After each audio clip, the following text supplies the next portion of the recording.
Hello, everyone, and welcome to the Clockwork Cantina, episode 127. Thank you all for joining us. I'm one of your hosts, Josh Donatus, the other host of the show. I'm DT3, episode 127. Let's go. Oh my god, dude. So long. So many episodes. Almost at 130, man. Yeah, we're getting there. We're getting there. Yeah. All right.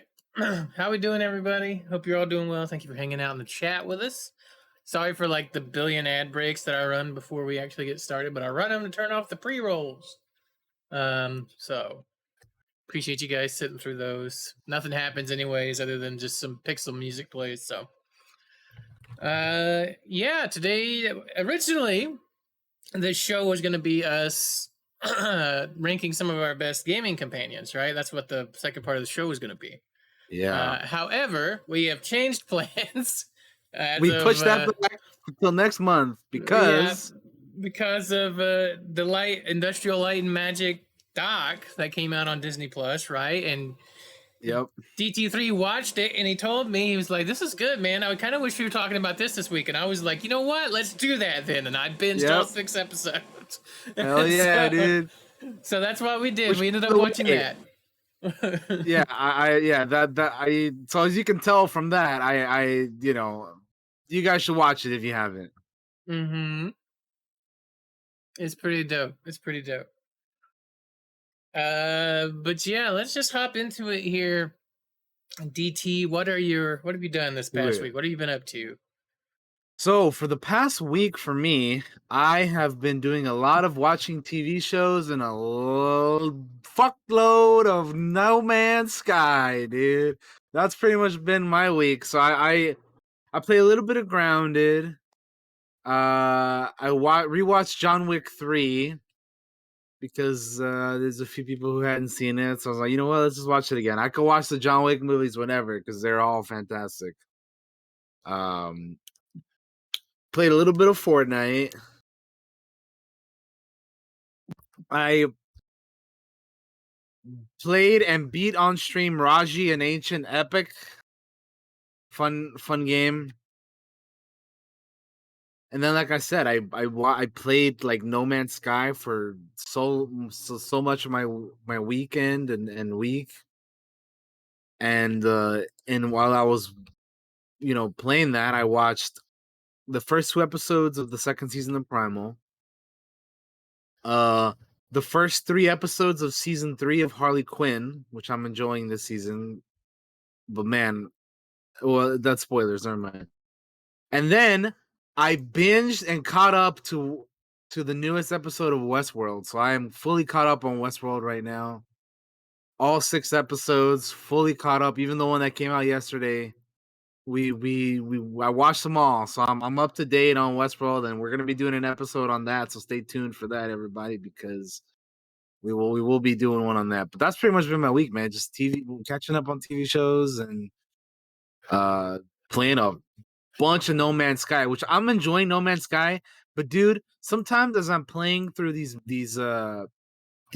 quests, these missions and stuff, I feel like I'm not making any progress at all because you have to do the same shit over and over again. Like the Yeah. one I was particularly talking about is the Atlas one. We have to go to a Mm-hmm. new get system every time. I'm just like, how long does this go on for, dude? Like I keep traveling to a new spot and it's just one after the other. Like, does it ever end? Like, man, I need to make more progress on getting all the glyphs and it's so dude, that game is like more so than any other game that I've played recently. I feel like I have so much to do and I feel like I don't make that much progress, but at the same time, I lose so much fucking time playing that game. It is astounding how much time I lose playing that game. Like I'll start at one point and then I'll like look away and then I'll look back and then like so much time has gone by. I'm like, how, dude?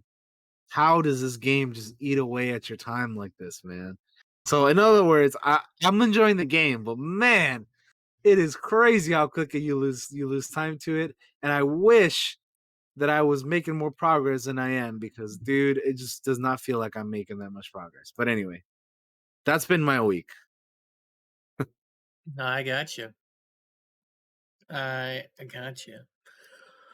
All right, for me, it's also been a lot of No Man's Sky. Really the vast majority of what I've done this past week has been No Man's Sky. Like every day I log on, No Man's Sky. I'd probably be on No Man's Sky right now if we weren't doing this show because I need to go.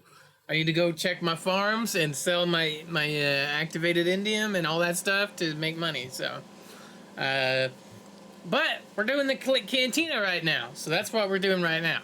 Uh, the other thing was John Wick Chapter 3. I'd never seen it before, so I got to watch it and enjoyed it, and it was really cool to see.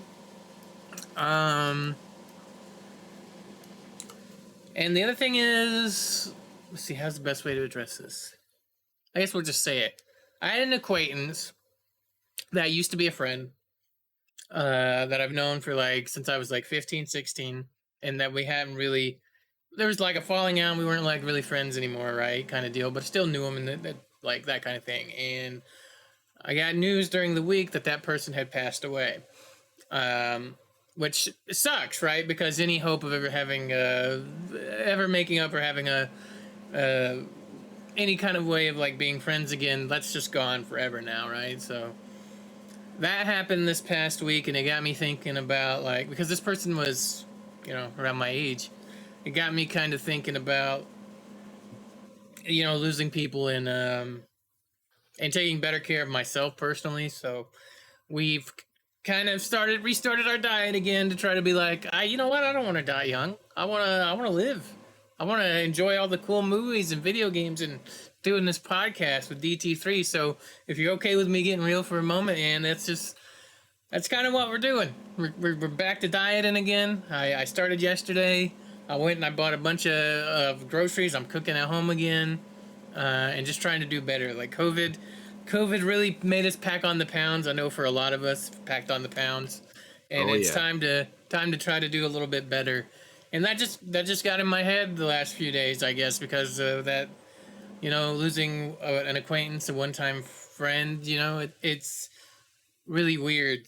It's odd because yeah, it sucks, right? Like even though I wasn't really talking with this person anymore that much, you know, they were still somebody I had a relationship with in the past as a friend, and uh, and now they're gone, and I can never talk to them again. And it is the strangest feeling. Like I'm sad about it. I'm absolutely sad about it. It's so odd. It's so weird.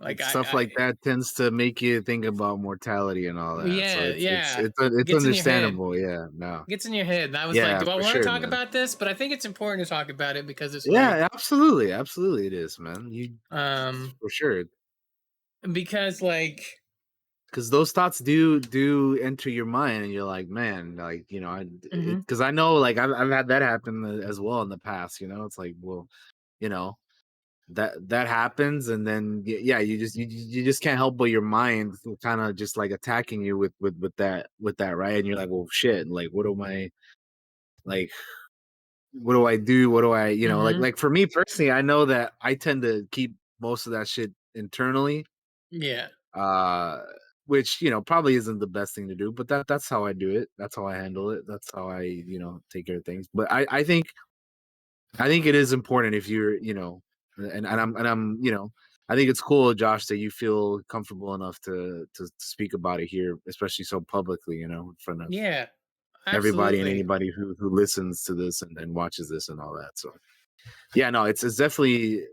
I understand what you mean though. Like whenever somebody like like you said, it doesn't even have to be somebody that you're like super close to, but like if at one point or another you interacted with them in a way that was like more than just like you said, even if you're just an acquaintance at this point, like at one point or another you were friends with this person, so it's always like, damn.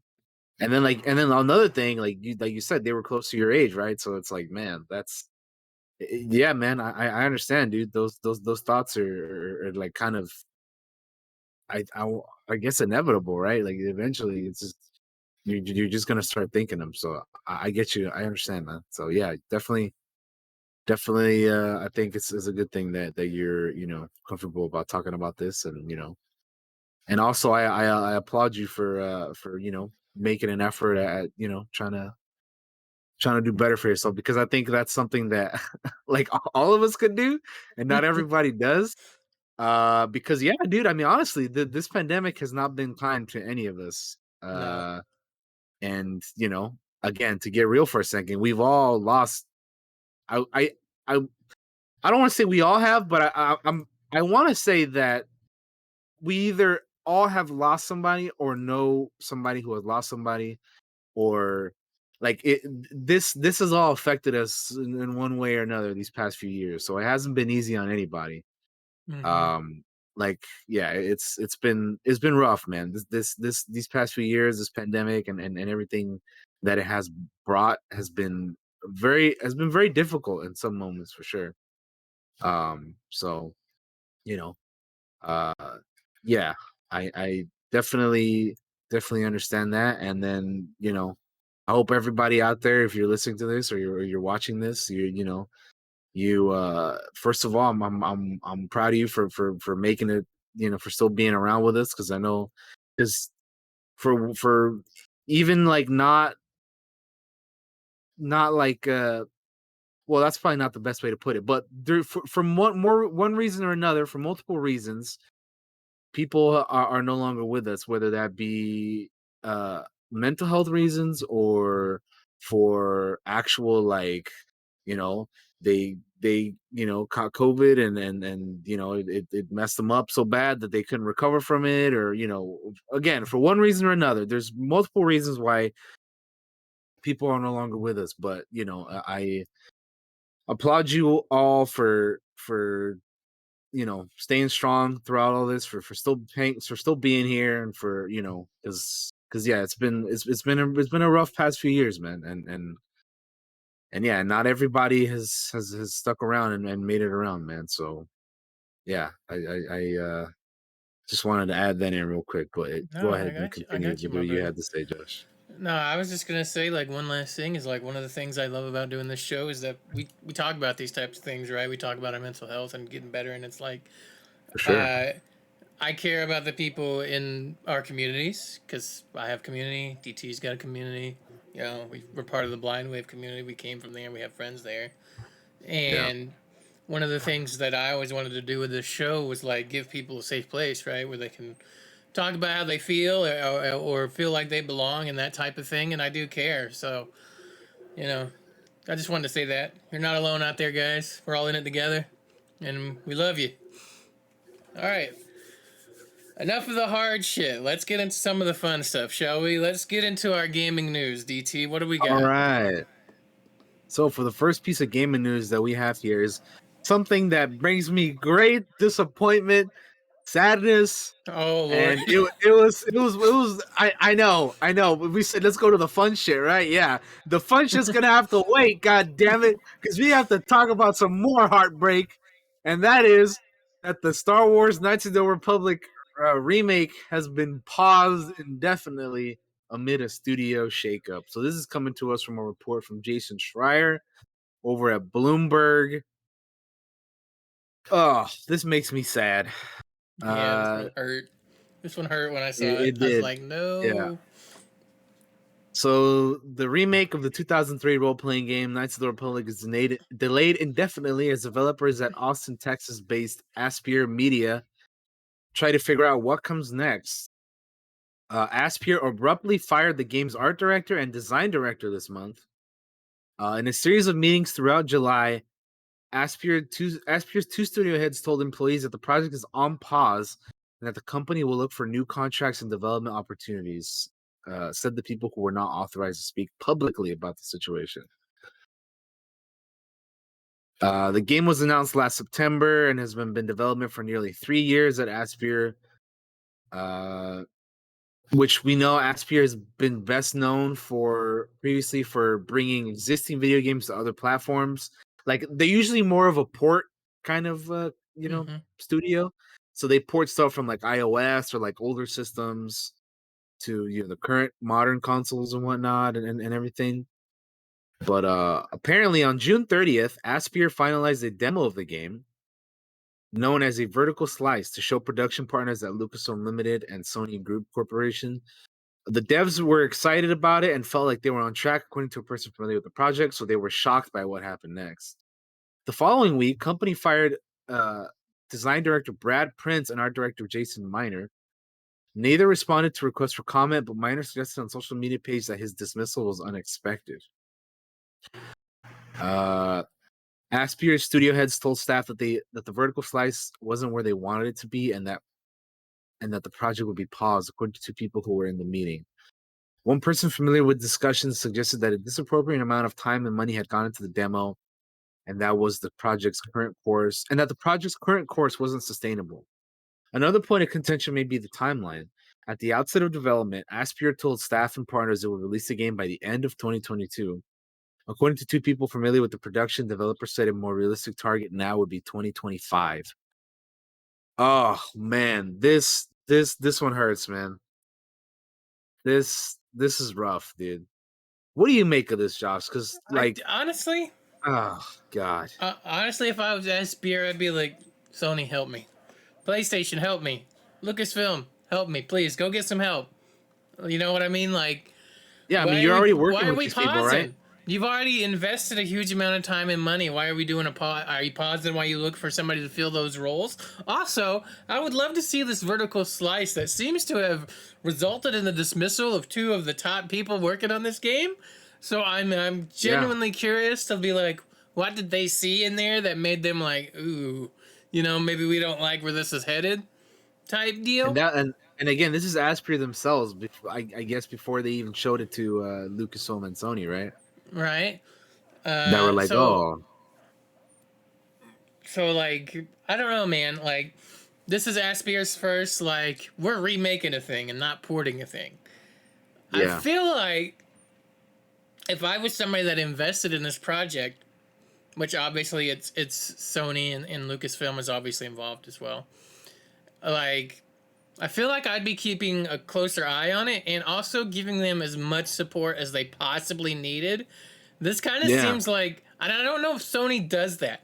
I know that Xbox does that, right? Because we've talked to people, not to we, but we've talked to people have talked about rather how Xbox offers them the support that they need. Because when they bought the Wasteland Studios guys, the guys that make Wasteland, whose name is escaping, in Exile, I believe, Entertainment.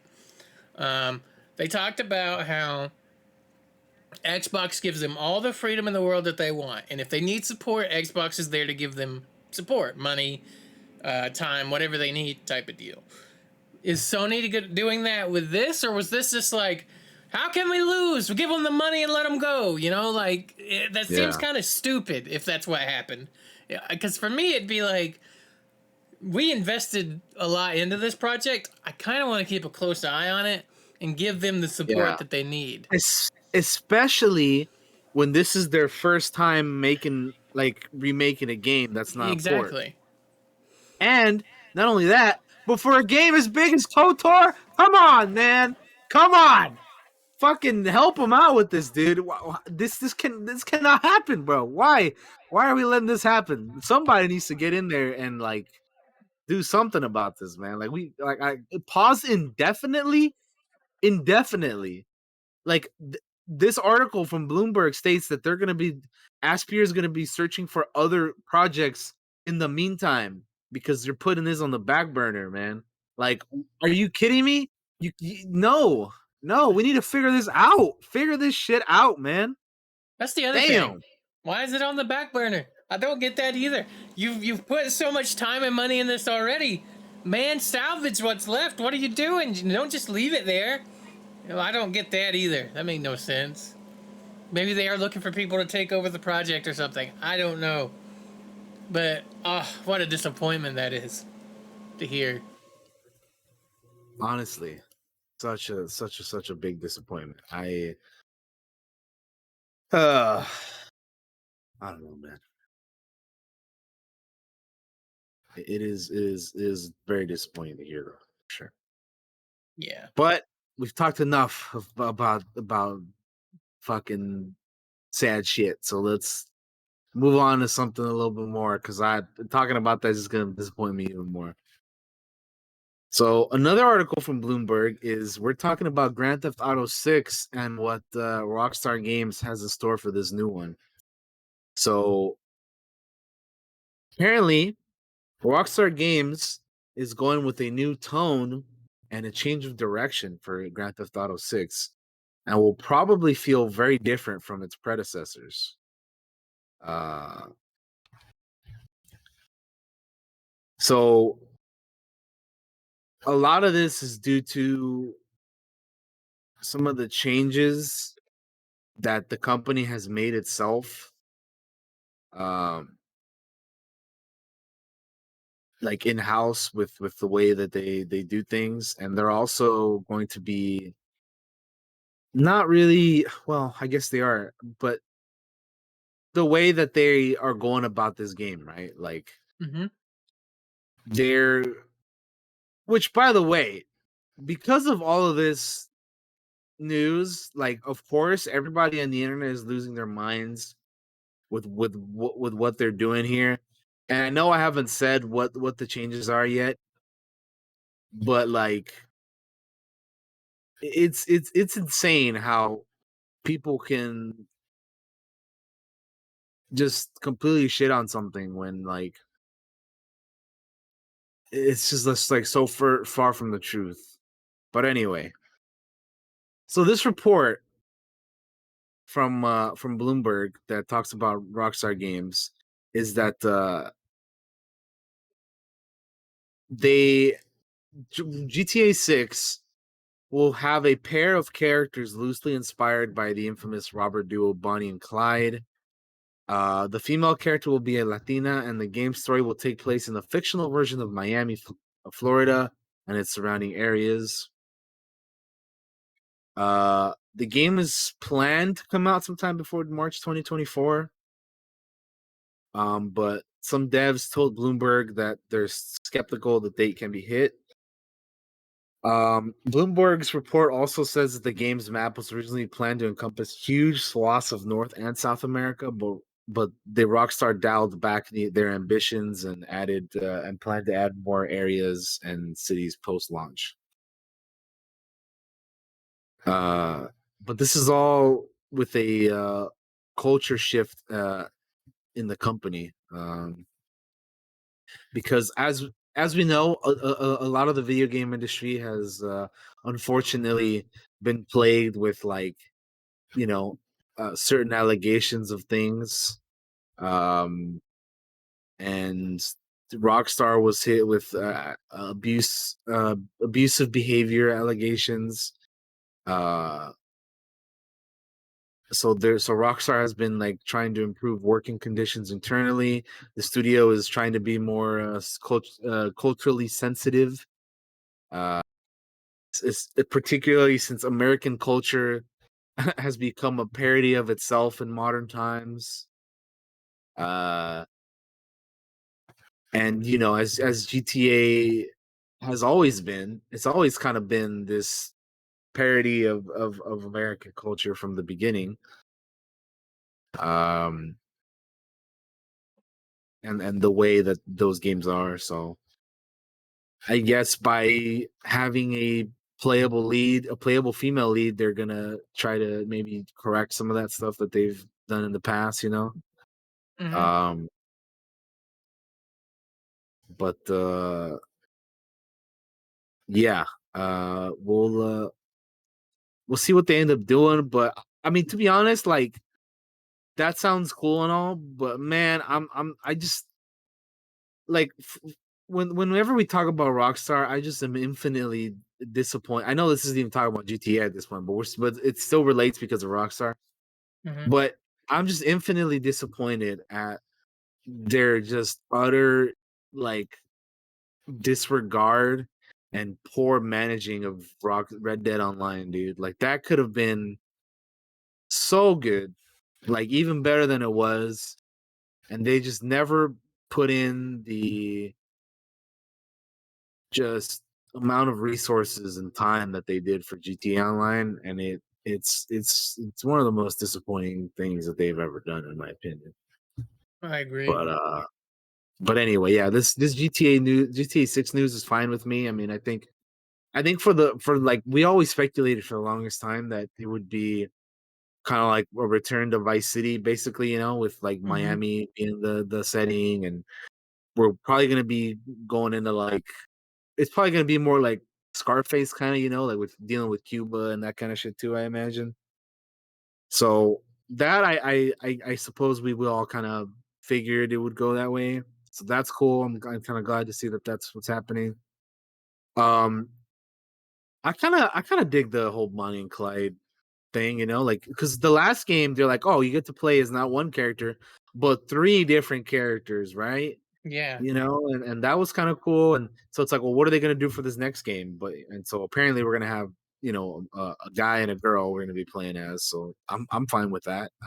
I feel like we heard years ago that they were going to have another set of multiple characters, and one of them was going to be a lady. So I feel like I've heard that before. Don't you? I feel like we Yeah, heard this a few years ago. I feel like a lot of this we've already definitely heard of, but it's always cool to get Get because things can confirmation. change. Things can change Hmm. from time to time and throughout the development of games, so they could always mix things up and all that. But yeah, no, like yeah, it's always good to have like confirmation that that's kind of where they're leaning towards and all that. And Hmm. it's been it's been almost 10 years since GTA 5, and to be honest, I can't wait till we're like they come out with this next game. If not for the sole reason of like getting rid of I'm sick of GTA 5, dude. Like I'm the sick of fact that seeing they've been it. the fact that like I love the game when it first came out. I played it, the story. I even played the online. I enjoyed both. But it's been almost 10 years, bro. They've been milking this game as bad as fucking Bethesda's been milking Skyrim for like a decade, bro. How can you milk a game for a decade, dude? Like move on, do something else, man. Jesus. But yeah, I'm definitely looking forward to just seeing what they do for this next game, and I'm liking what we're hearing, of course. So yeah, I- I'm just over I'm over GTA 5, and I'm fucking annoyed at the Red Dead Online situation. So that's kind of where I'm at with Rockstar right now. No, I But feel I the mean, of same. course, I'm gonna play GTA 6 soon.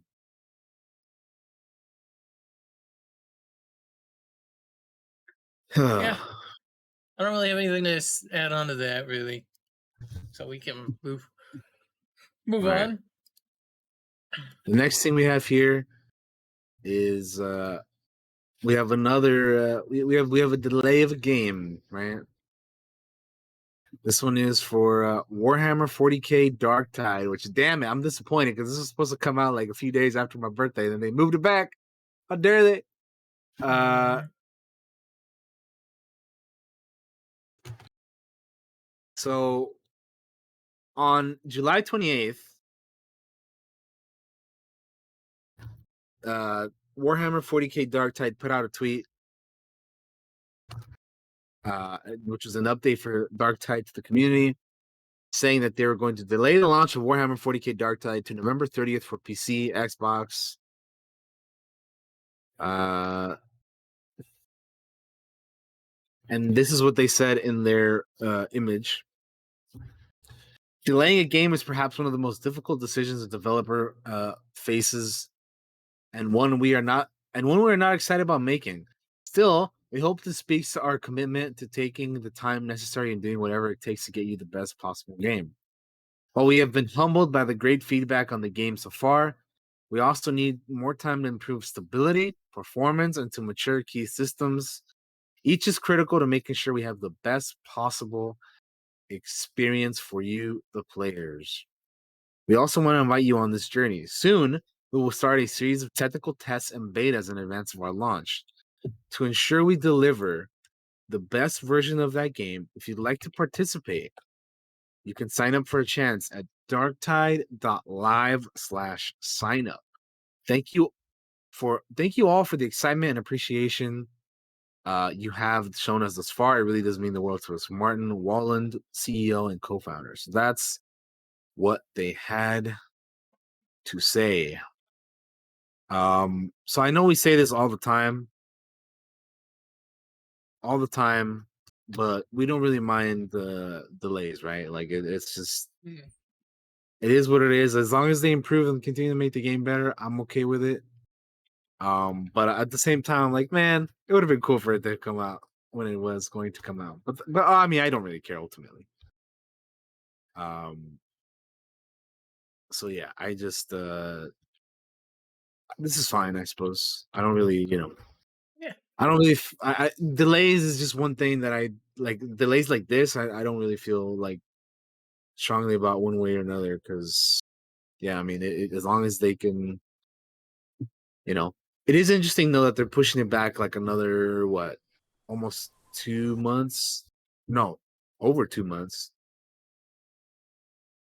Almost three actually. Damn, not quite three, but like two and something. But anyway, two in a couple weeks. But yeah, I mean, I signed up for the playtest, so maybe I'll get to try it. Who knows? We'll see. Did you sign up for it or no? Or no, Josh? Uh, I have to check. I don't remember. I don't remember signing up for it, but I may have. You know, usually when they announce a game and they're like, you can sign up for all this stuff right away, and Yeah. we usually go do that, and then I forget. I need to double check. Um, because I would love to try it, and test it.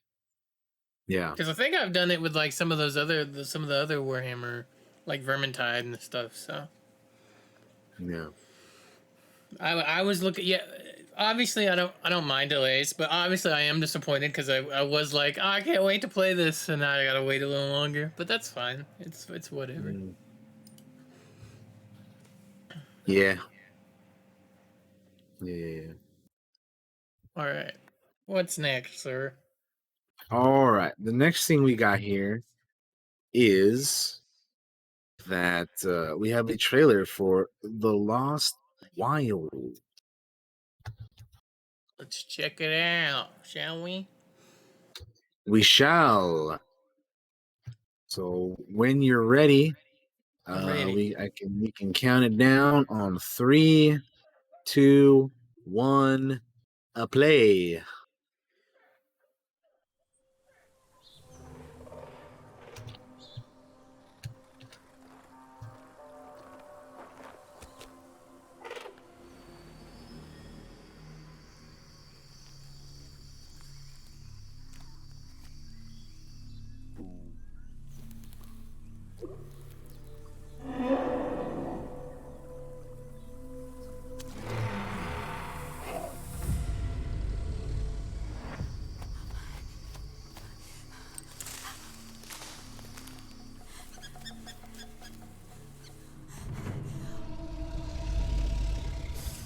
Oh hell no!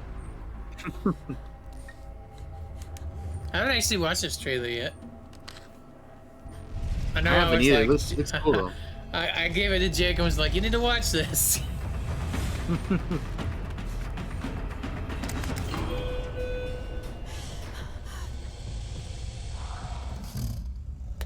Must go faster.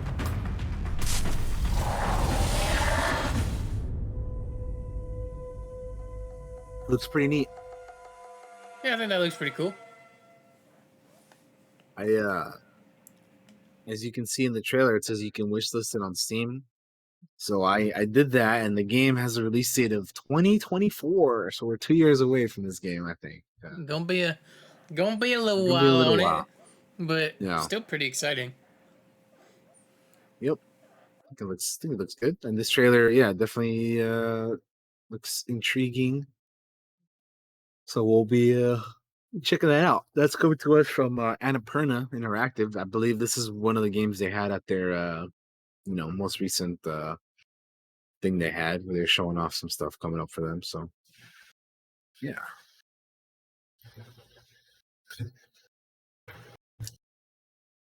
Next up, which is the last thing I have on here, unless you got something else, Josh, I think there's a few is things. the okay. So we have the next pass or the next course of waves or the next wave of courses for Mario Kart 8 Deluxe is coming in action next month. So the first wave dropped in March alongside a 2.0 update. Wave 2 is just around the corner and promises a few more things. So we are bringing in the Turnip Cup and the Propeller Cups, which means they're getting some familiar courses from all of the older games. So the Turnip Cup is going to have the Tour New York Minute, uh, which is from the mobile game, SNES Mario Circuit 3, obviously from a Super Nintendo, the Calamari Desert from N64, Waluigi Pinball from the DS game. That is your Turnip Cup. And for the Propeller Cup, you have the Sydney Sprint from the Mario Kart Tour, Snowland from the Game Boy Advance, Mushroom Gorge from the Wii, and this next one is a new one, I believe, like a brand new course called Sky High Sunday. And the description for this one is the competition may heat up, but that doesn't mean you can't chill out in this sweet race, which is filled with larger than life desserts at nearly every turn. Prove you're number one with the Sunday in this debut course. So these are all going to be available to play locally or online starting on August 4th, which is this upcoming Thursday. Over at the Mario Kart 8 Deluxe with their booster course pack that they announced forever ago. So Wave 2 is coming out. So everybody playing that, get ready because you're gonna have more courses to race on. What do you got, Josh? I'm just adding in a trailer we're gonna watch right here, which is it's 30 seconds. It's just meet Captain Marvel, from the Marvel's Midnight Suns, and I thought it might be cool to look at. It's only 30 seconds, and I think it just dropped it dropped a couple hours ago, so I thought it'd be cool to look at. Gotcha. All right, let's check it out then.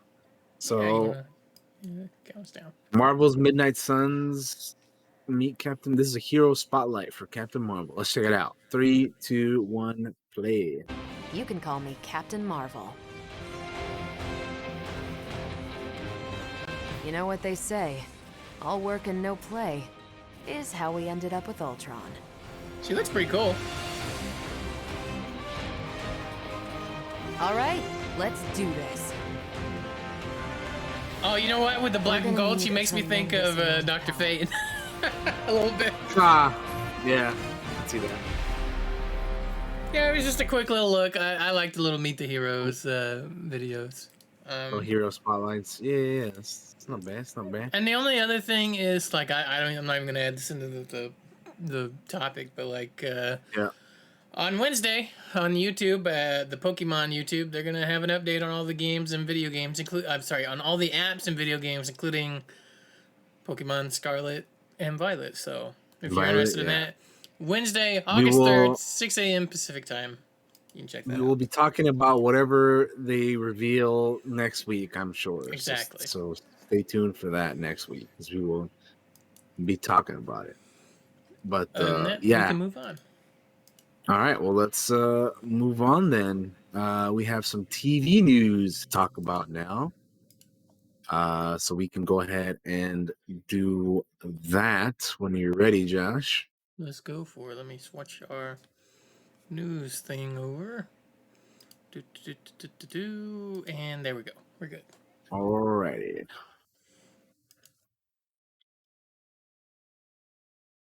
So the first thing we have for television news is that Aragon is going to be having a TV adaptation in development over at Disney Plus. This is coming to us from an article over at Variety. So So the series is based on the Christopher Paolini young adult novel series, The Inheritance Cycle, with Aragon being the first of the 4 books in that series.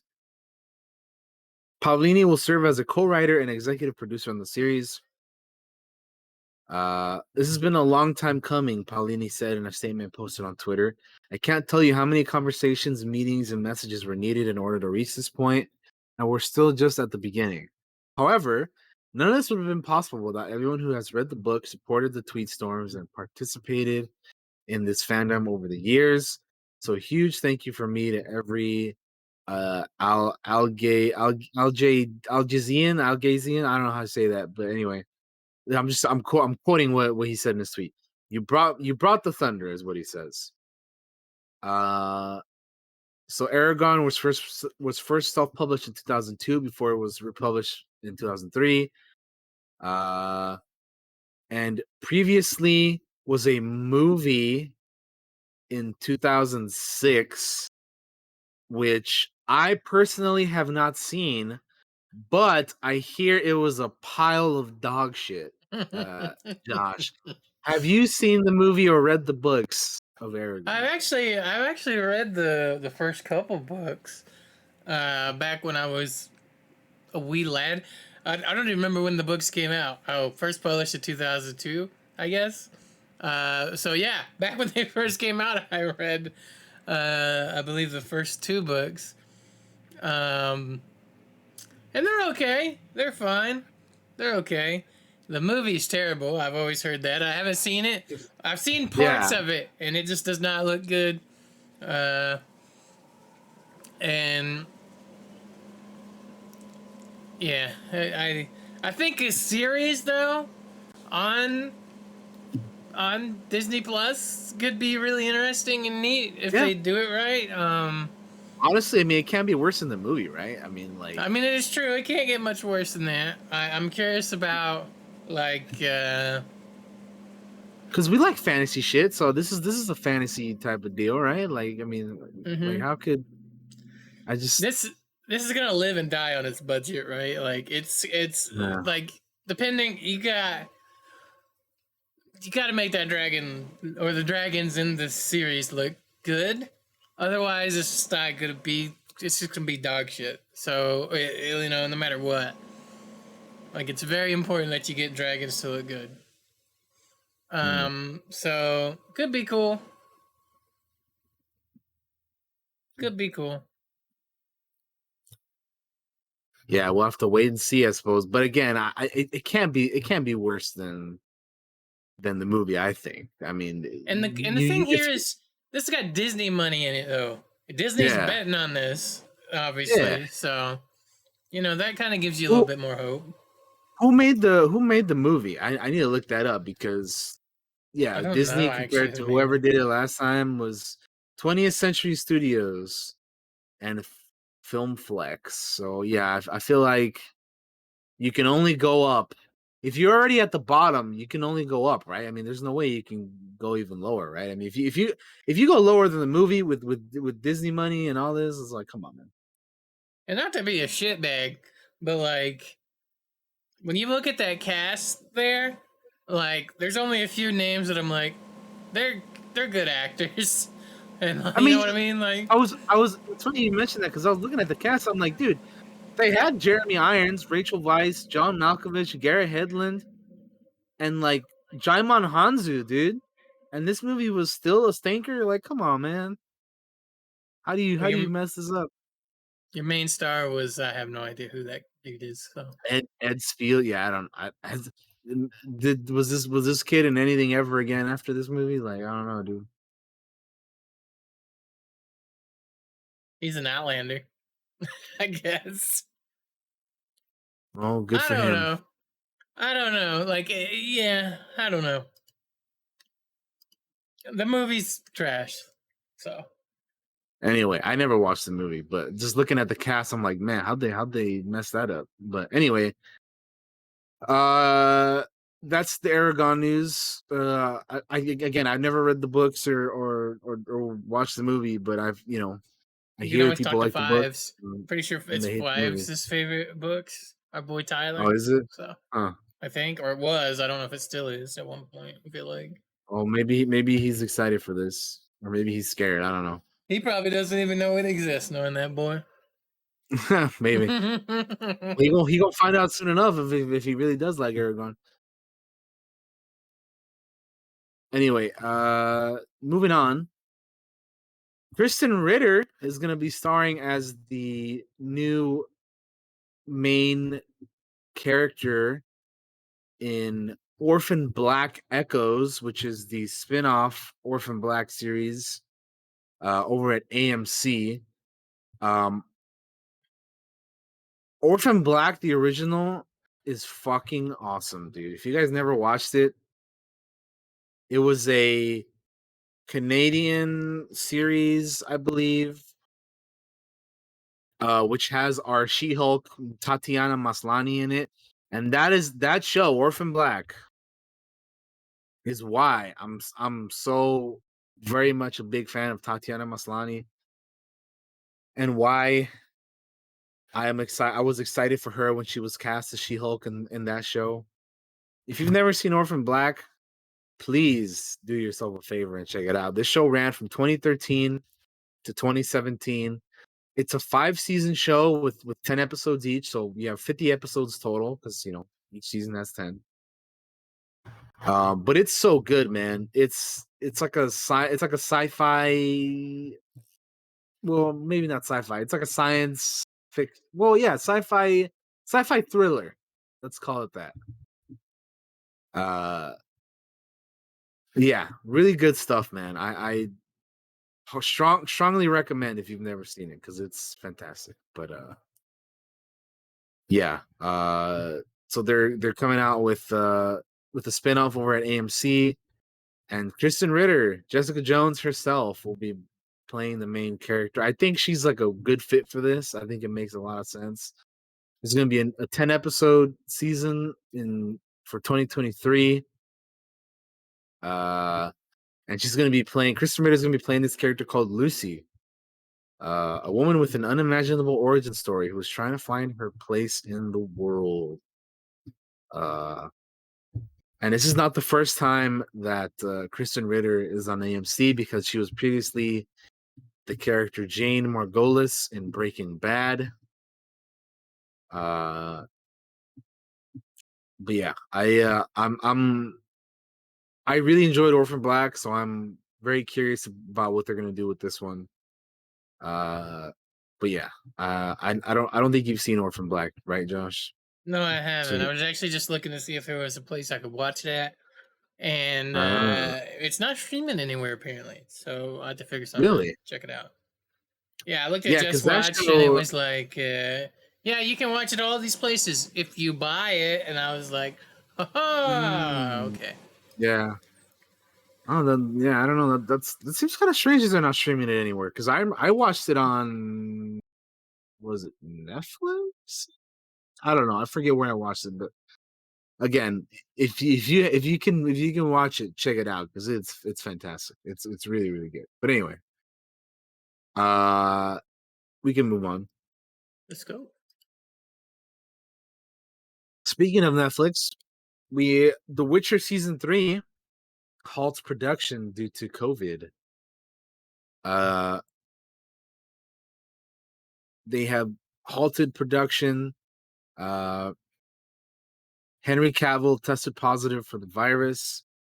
Uh, and Netflix says they have paused due to COVID and they will be up and running as soon as it's safe to do so.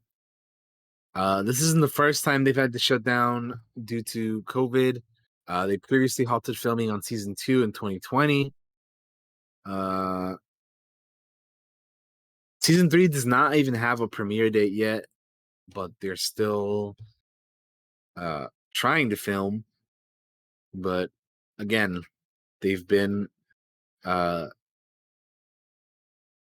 production has halted again for the second time since all this has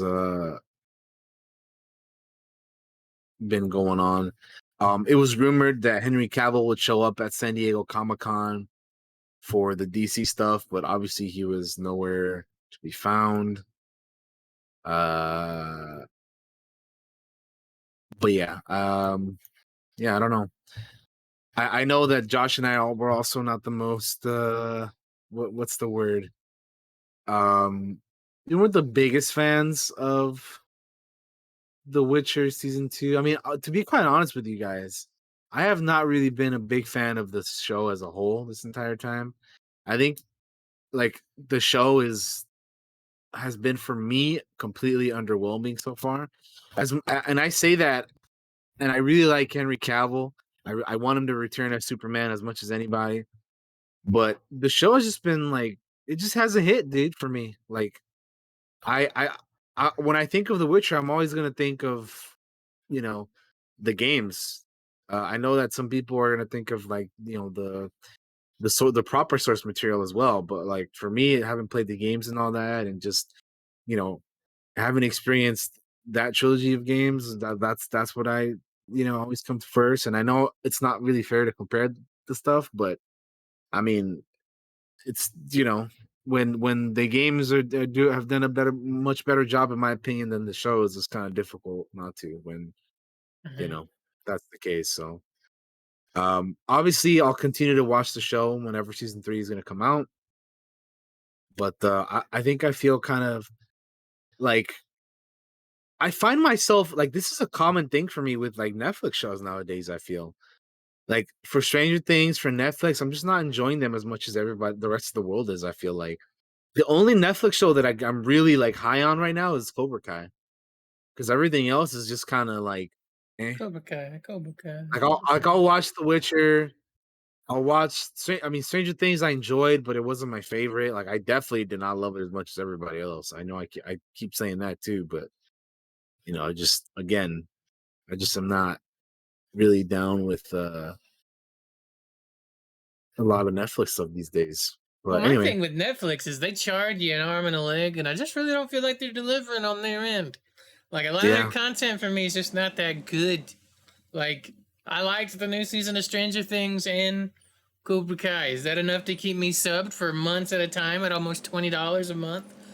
Fuck no.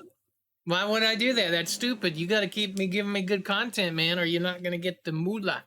All right. Why would I give you $20 when I can go give Peacock $5 and Paramount like $5 and get like double the content and enjoy things over there? You know what I mean? Like at least for the $5 at Peacock, I can watch fucking a pay-per-view wrestling event if I want to, like every month, once a month. I'm getting something once a month from that, right?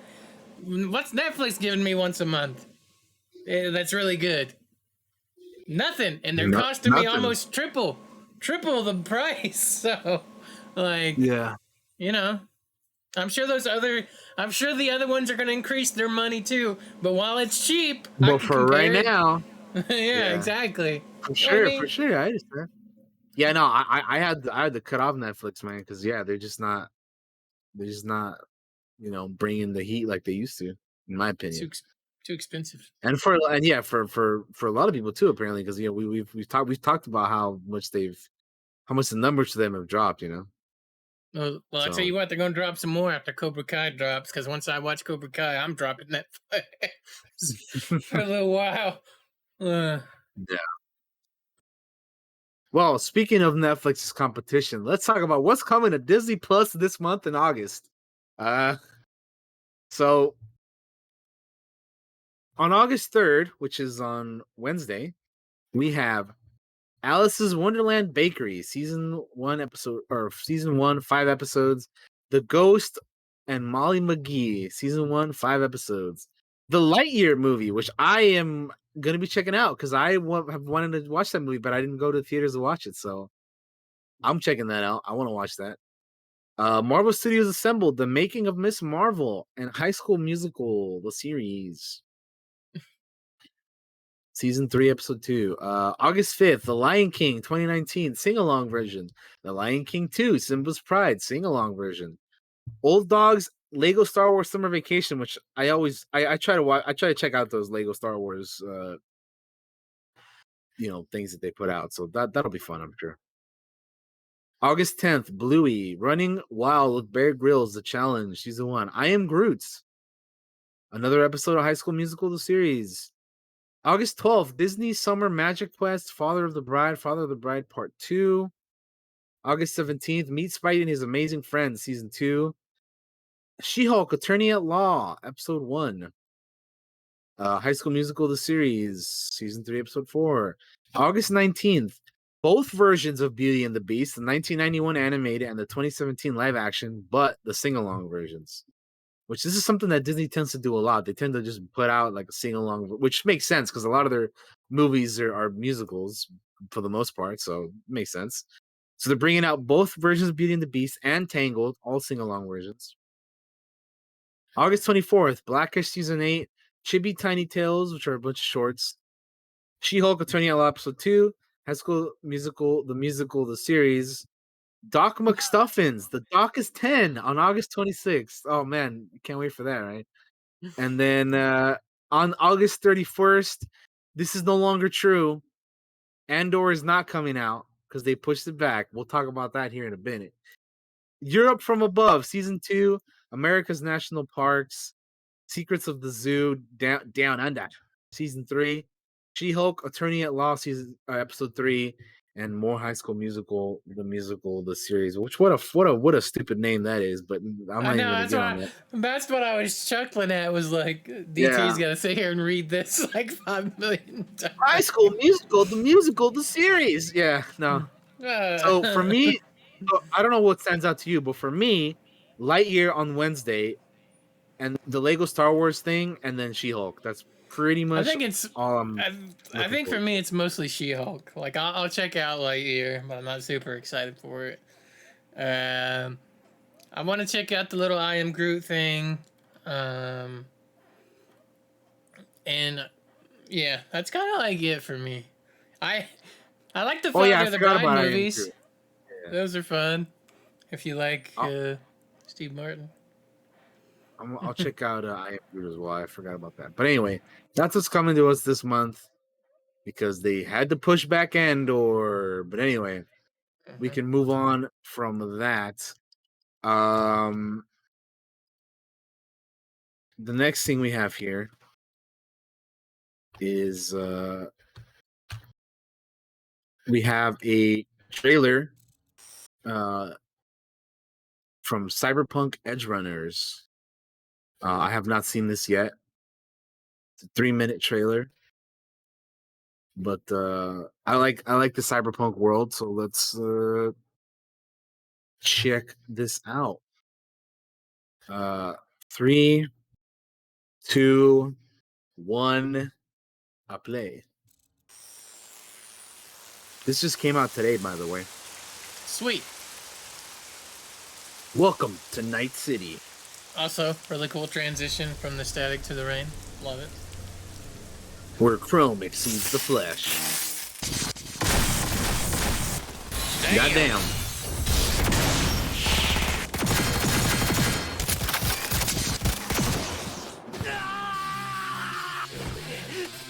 Doc! ほんとやばい BD 持ってんだ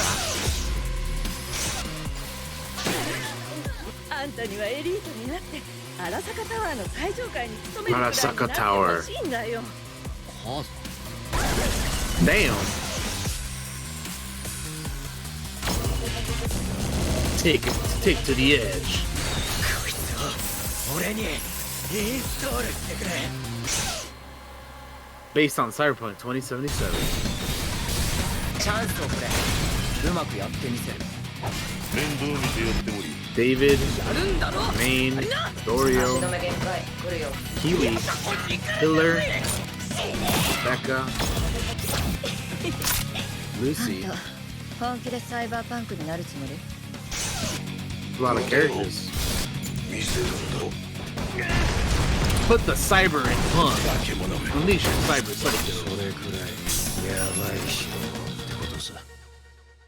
私が命令しお前は従うそれがルールだこれをつけてまだ正気なのは驚きだ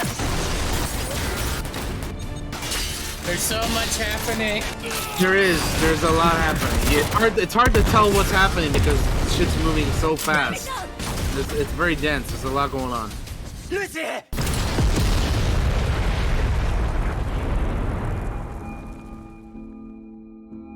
Oh, now we're slowing it down, huh? Okay.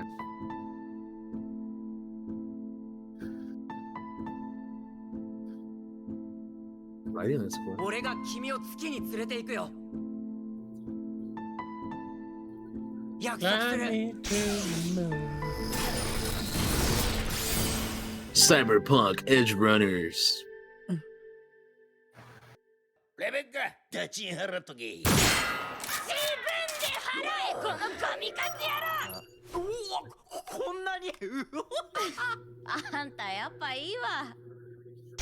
All right. So that's Cyberpunk Edge Runners. Get your Cyberpunk chooms. anime. Yeah. Bring all your September. chums together. This is coming out on September. What day did it say? Fucking It just September. says September. Oh, it just says September. No day, huh? Day well. 1. September. I wish. A month away. No, that's yeah, I mean, cool.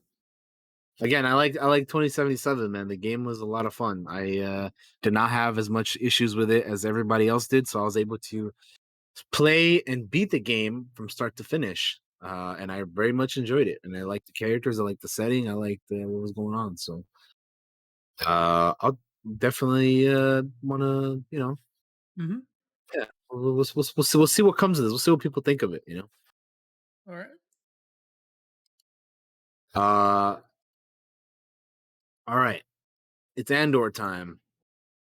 Today on Good Morning America, they released the official trailer for Cassian Andor's show, simply titled Andor. We also have a poster if you want to throw that up real quick, Josh, before we show the Yeah, let me throw that up first, actually. before we show the trailer. So if you guys are interested, I also reacted to the trailer on my channel today. Go check that out. Yeah. But yeah, there's the poster. It looks kind of cool. It reminds me of the Rogue One poster where you have like Jyn as like the big focus, and you have like everybody else around her with the like if you compare the two posters, you can kind of see it, Mm-hmm. But looks cool. Looks very, very cool. As you can see at the bottom there, it says September 21st because they bumped it back. It was originally supposed to come out on August 31st at the end of this month, but they moved it back. And here's another thing that's going to be happening. They're going to be having 3 episodes on one day. So on September 21st, when the episode drops, we're going to be having 3 episodes. So we're going to have a triple feature of a time. But on this poster, you can see all these different characters. Very interesting. You'll notice one in particular that we're about to see in the trailer here. So let's throw up the trailer, Josh. And Let's do it. see what they, That so you is can the see how wrong you, button. have you seen this yet or no? No, I haven't. I was saving it for Oh. Cantina. Well, there you go. You guys are gonna see Josh's initial reaction to Yeah, this. so I'll probably snip it out and put it on my YouTube. Yeah, I mean, you might as well. So here we go. 3, 2, 1. Andor official trailer playing now.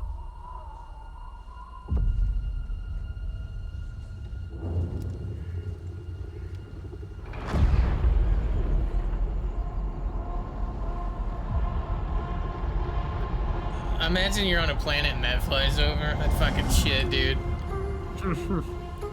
Like, what the hell? To steal from the Empire? To just walk in like you belong? They're so proud of themselves. The So Senate. fat and satisfied. They can't imagine that someone like me would ever get inside their house. Cassian Andor. The Empire is choking us so slowly. Clone We're troopers. starting not to notice. What I'm asking is this. Wouldn't you rather give it all something real.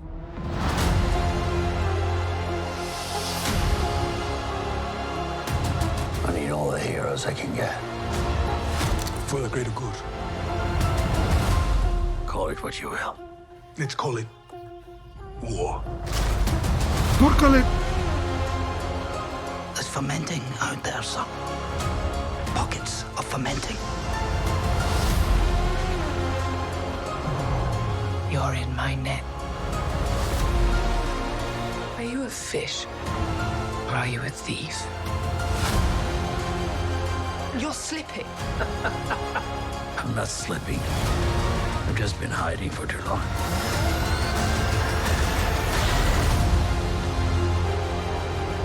As long as everyone thinks I'm an irritation, there's a good chance they'll miss what I'm really doing. What are you really doing? This is what revolution looks like. I'm tired of losing.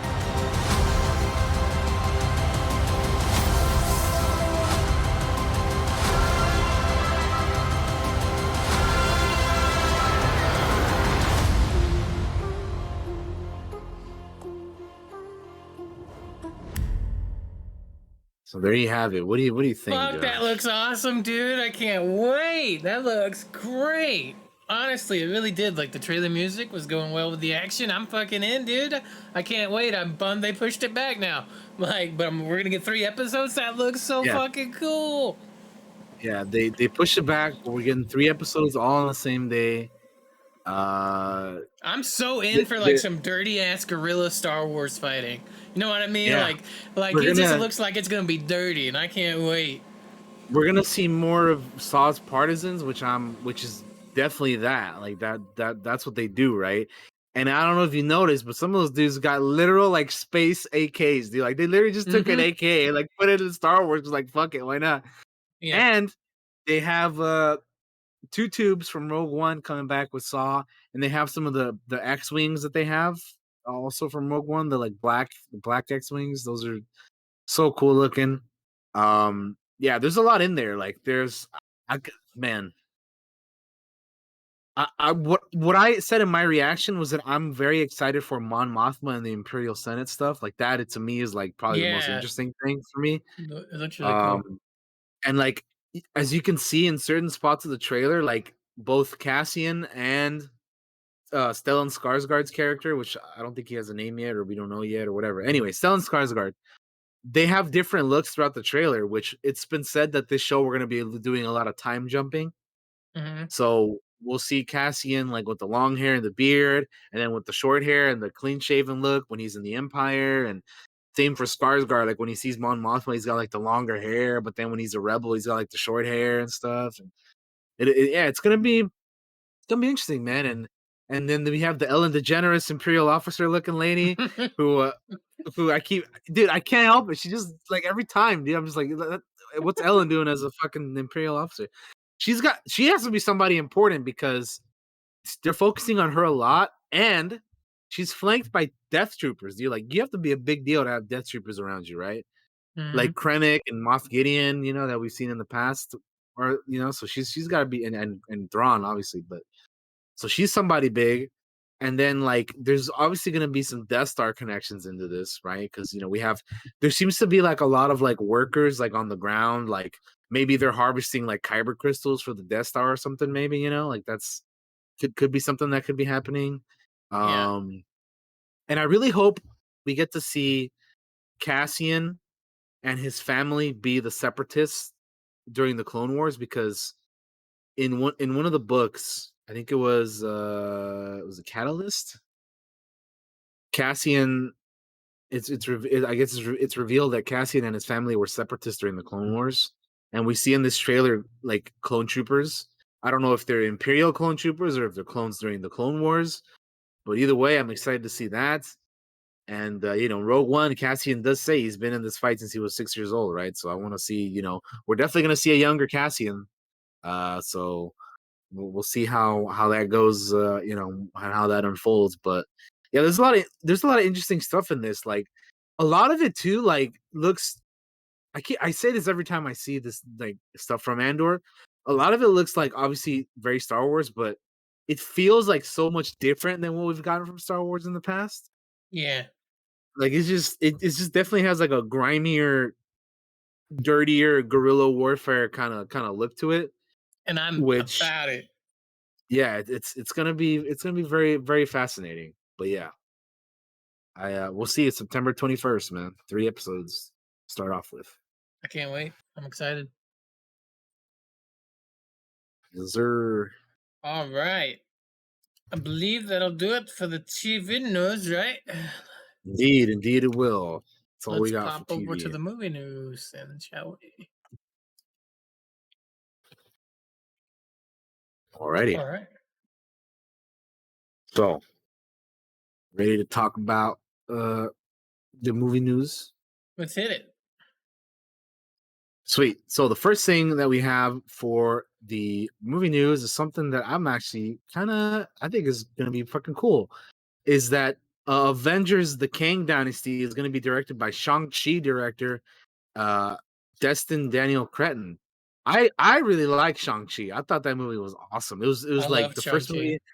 It was the first movie I went to go watch in the theaters again since The Rise of Skywalker, and I really enjoyed the hell out of that movie. So uh and so obviously he has experience with Marvel already, and they're giving him the Kang Dynasty Avengers movie. I think this is gonna be dope. So that to me sounds awesome. This is gonna be the fifth Avengers movie,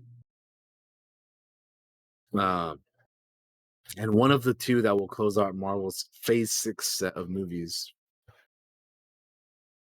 So they announced this movie obviously at Comic Con last week.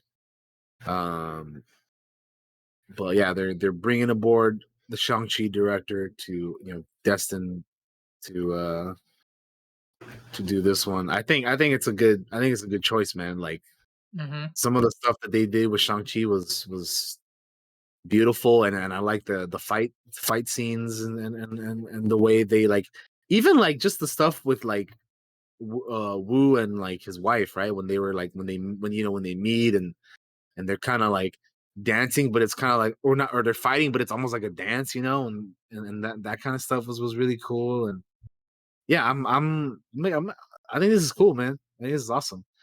No, I I like agree. how they've I like how they've kind of just like obviously Joss Whedon did the first one and the second one, and then like the Russo brothers did Infinity War and Endgame, and now Destin's doing this one. So yeah, it's nice to mix up the directors for these movies so they don't stay stale and all that. So I dig it. I'm excited. I really like Shang-Chi, so I think this would be good. I agree. I am excited for what's coming. I love Shang-Chi, and I think he's a perfect pick to do that movie. I hope it means that there's going to be a lot of kick-ass action and fighting in it, so I can't wait. Hell yeah, my friend. Hell yeah, my friend. Okay. So we have some Mission Impossible casting news. And Mission Impossible Dead Reckoning Part 2 adds Mindhunter star Holt McCallany, which we like Holt. He's been in some good Mm-hmm. stuff. We like Mindhunter. We watched Mindhunter here. I believe we've even talked about Mindhunter on the podcast like a few years ago I when they think had we have. when one of the seasons came out.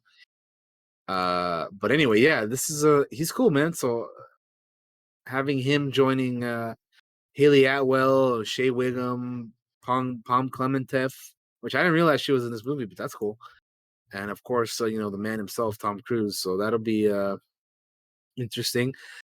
I also believe that this movie, Mission Impossible: Dead Reckoning Part 2, is the final Mission Impossible movie, at least for now. Uh, you never know. In 10 years, maybe Tom Cruise wants to come back as an even older dude and want to prove that he can still do it. But for now, I think Dead Reckoning Part 1 and 2 are the last two movies. And yeah, they're bringing in McCallany for this one. So yeah, talent, right? Bringing talent. It's a good thing. Yeah, boy. Must be. I like him a lot. So, Yeah. and I miss Mindhunter. It was so good. Yeah, it's a shame, dude, about that show, man. But it's okay because it gives them other opportunities like this here, and Yeah, so but that was such a good show.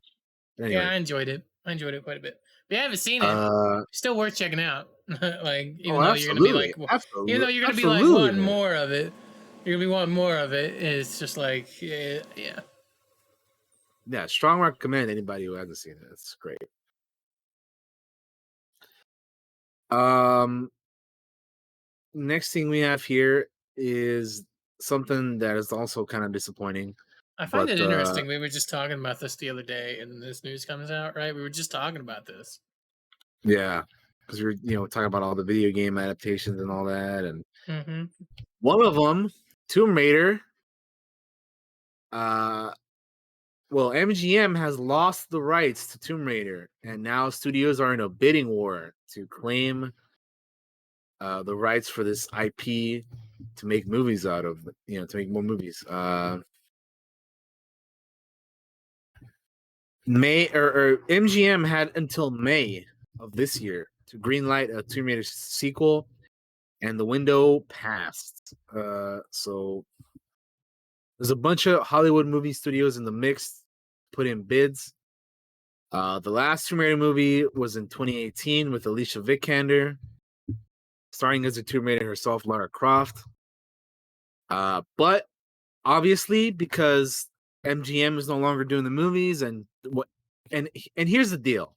I saw some people being confused about like, oh, she's not gonna be Lara Croft anymore. I mean, obviously not, because if you're gonna have another studio take over after this, they're gonna want to do their own version of Tomb Raider. They're not gonna bring her back and continue that version of fucking Tomb Raider, because that was MGM's Tomb Raider.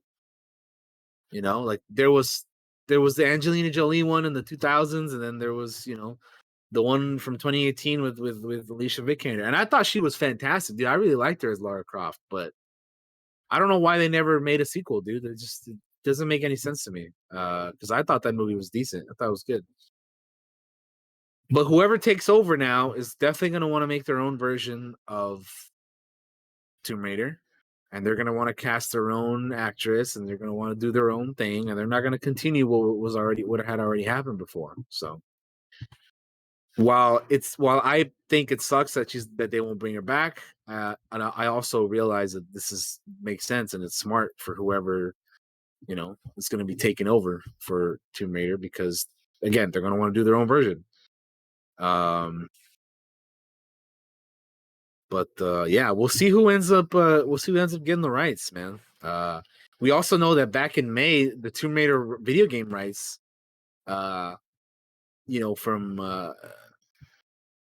from Square Enix were purchased, because the Embracer Group purchased Crystal Dynamics from Square Enix. So not only are the game rights, going to another place, the movie rights are. So Tomb Raider could be like we could be getting all kinds of new Tomb Raider shit, like at some point potentially soon, right? Like we could get announcements, or at least announcements for things, because Tomb Raider is shifting, man. The movies and the games. So yeah, what do you think, Josh? Did you ever watch the 2018 Tomb Raider or no? I never saw it. I haven't played any of the new games, and now it's being moved and everything, and it's like shit.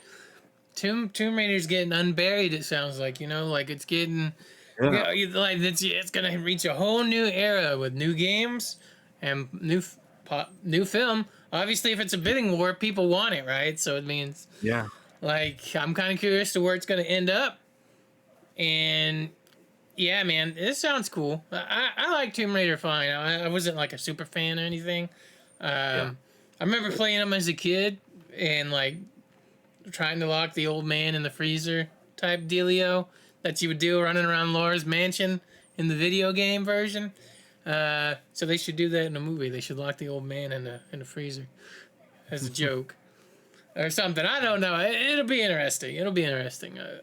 With what they do with. We'll be watching this kind of closely because I am curious to what. Oh yeah, I mean it's a good IP, dude. Like you can. Yeah. Yeah, so I played the new trilogy of games, and they were good. I liked all three of them. They were a lot of fun. I think weirdly enough, I think the first one was probably my favorite, but they were all good, and They the movie scratched was that fun too. Indiana Jones ish Yeah, kind of it's like itch. Yeah. like Uncharted, Indiana Jones, Tomb Raider. Like, those are the three like Mm. archaeological badass kind of franchises, right? But no, I like the movie and the game, so I'm a little surprised that they're kind of shifting here with things. So I just hope that whoever decides to I mean, obviously we know the Embracer Group is taking the game rights, so hopefully they do something with that. I would kind of hope for I kind of want them to continue the same game series that had already been going on, but I don't know if they'll do that. And in terms of the movies, I mean, obviously we're gonna get a change there. So I don't even know who you would cast as a new Lara Croft, because I really like Alicia Vikander as her. So I don't know, man. We'll have to wait and see, but it makes a lot of sense. It makes a lot of sense. Moving on from that, however, we have some DC news, which I think is pretty awesome. Ben Affleck is returning as Batman and Bruce Wayne himself for Aquaman and the Lost Kingdom. They were trying to keep it as a secret, but there was a WB studio tour of people that saw them walking off set or something, and the secret was out. They were busted. Imagine getting busted on set, dude. I Like know, right? Like, that's some where's shit, dude. security at, dude? Like, what are you guys doing? What? Well, it's like WB had like a tour of people, in like those little like golf Yeah, cart no, that makes it things, even dumber. It's their and it's own like, fucking tour yeah, bus. they did it to themselves. That's the thing. They did it to themselves, man. It's funny. That's all you can say. It's funny, but this is cool news, man. Because I actually liked Yeah, Ben Affleck's Batman. same. I liked Batfleck. I was actually He kind was of like an disappointed when older, it was like he wouldn't be Batman anymore, but it's looking like that's yeah, it not was going to like be an the case. older, more grizzled kind of experienced Batman in comparison to some of the other ones. I've actually liked I like both Robert Pattinson and Ben Affleck, man. Like honestly, Hmm. like and we know we're getting Michael Keaton back as well, so I'm fine with keeping all three of them at the same time, dude. We can do this. People are not dumb. We know we're in the era of multiverse movies right now for Hmm. superhero shit, and just in general, because I mean, there's other movies out there that do multiverse stuff too. But like, people are not dumb. You can give them the benefit of the doubt. Like, you don't have to treat them as idiots. No, We no. can have multiple versions And of it a happens character. in comics all the time. Characters cross Yeah, over with each other. Give me a team up movie. Give me Pattinson. Give me Batfleck. Give me Keaton. Put them all in one movie. That would dude. be awesome. I would lose my shit. If they did a Spider Verse, but like a Batverse kind of movie, live action, like they did with No Way Home for fucking Spider Man. Oh my god, that'd be so. Could you imagine all the live action Batman that could still play Batman, which obviously we no Adam West, uh, Val Kilmer probably can't do it either anymore. But you could bring back, you know, basically everybody else Yeah. who has played him in live action, and that'd be cool. Shit, you could even throw in Lego Batman if you want. Fuck it, dude. But that'd be dope. You I'd be could down throw for a in movie like you that. could throw in some crazy villains too. You could throw in like the fucking Batman Joker guy. The metal I can't think of what it's fucking called. You know, the Batman that becomes the Batman who laughs, that one. You could throw Ah, that yeah, one in yeah, there. yeah, yeah. Yeah. And mix it up with some. Oh, that would be cool. Also, throw Clayface in one of these goddamn movies. God damn it! Please, whoever's making Batman like movies and stuff, you use Clayface more. Come on, man. You're killing me. Come on, killing us with not having Clayface. And also, somebody please do a good live action Heart of Ice. Come on. Yeah, Mr. Freeze. Justice for Freeze, man. Come on. Mm-hmm. But yeah, But anyway, exciting. We went off Yes, on a little bit of a fan tangent there, but you know indeed. how it is. So if you go on Momoa's Instagram, which I think is linked in this article, real quick, if you just want to show him, Josh. So there's actually he has pictures of himself with Ben Affleck, and on the third slide is the tour, the WB tour card that spotted them, which I think is funny. Let me get it zoomed in here for you guys. There we go.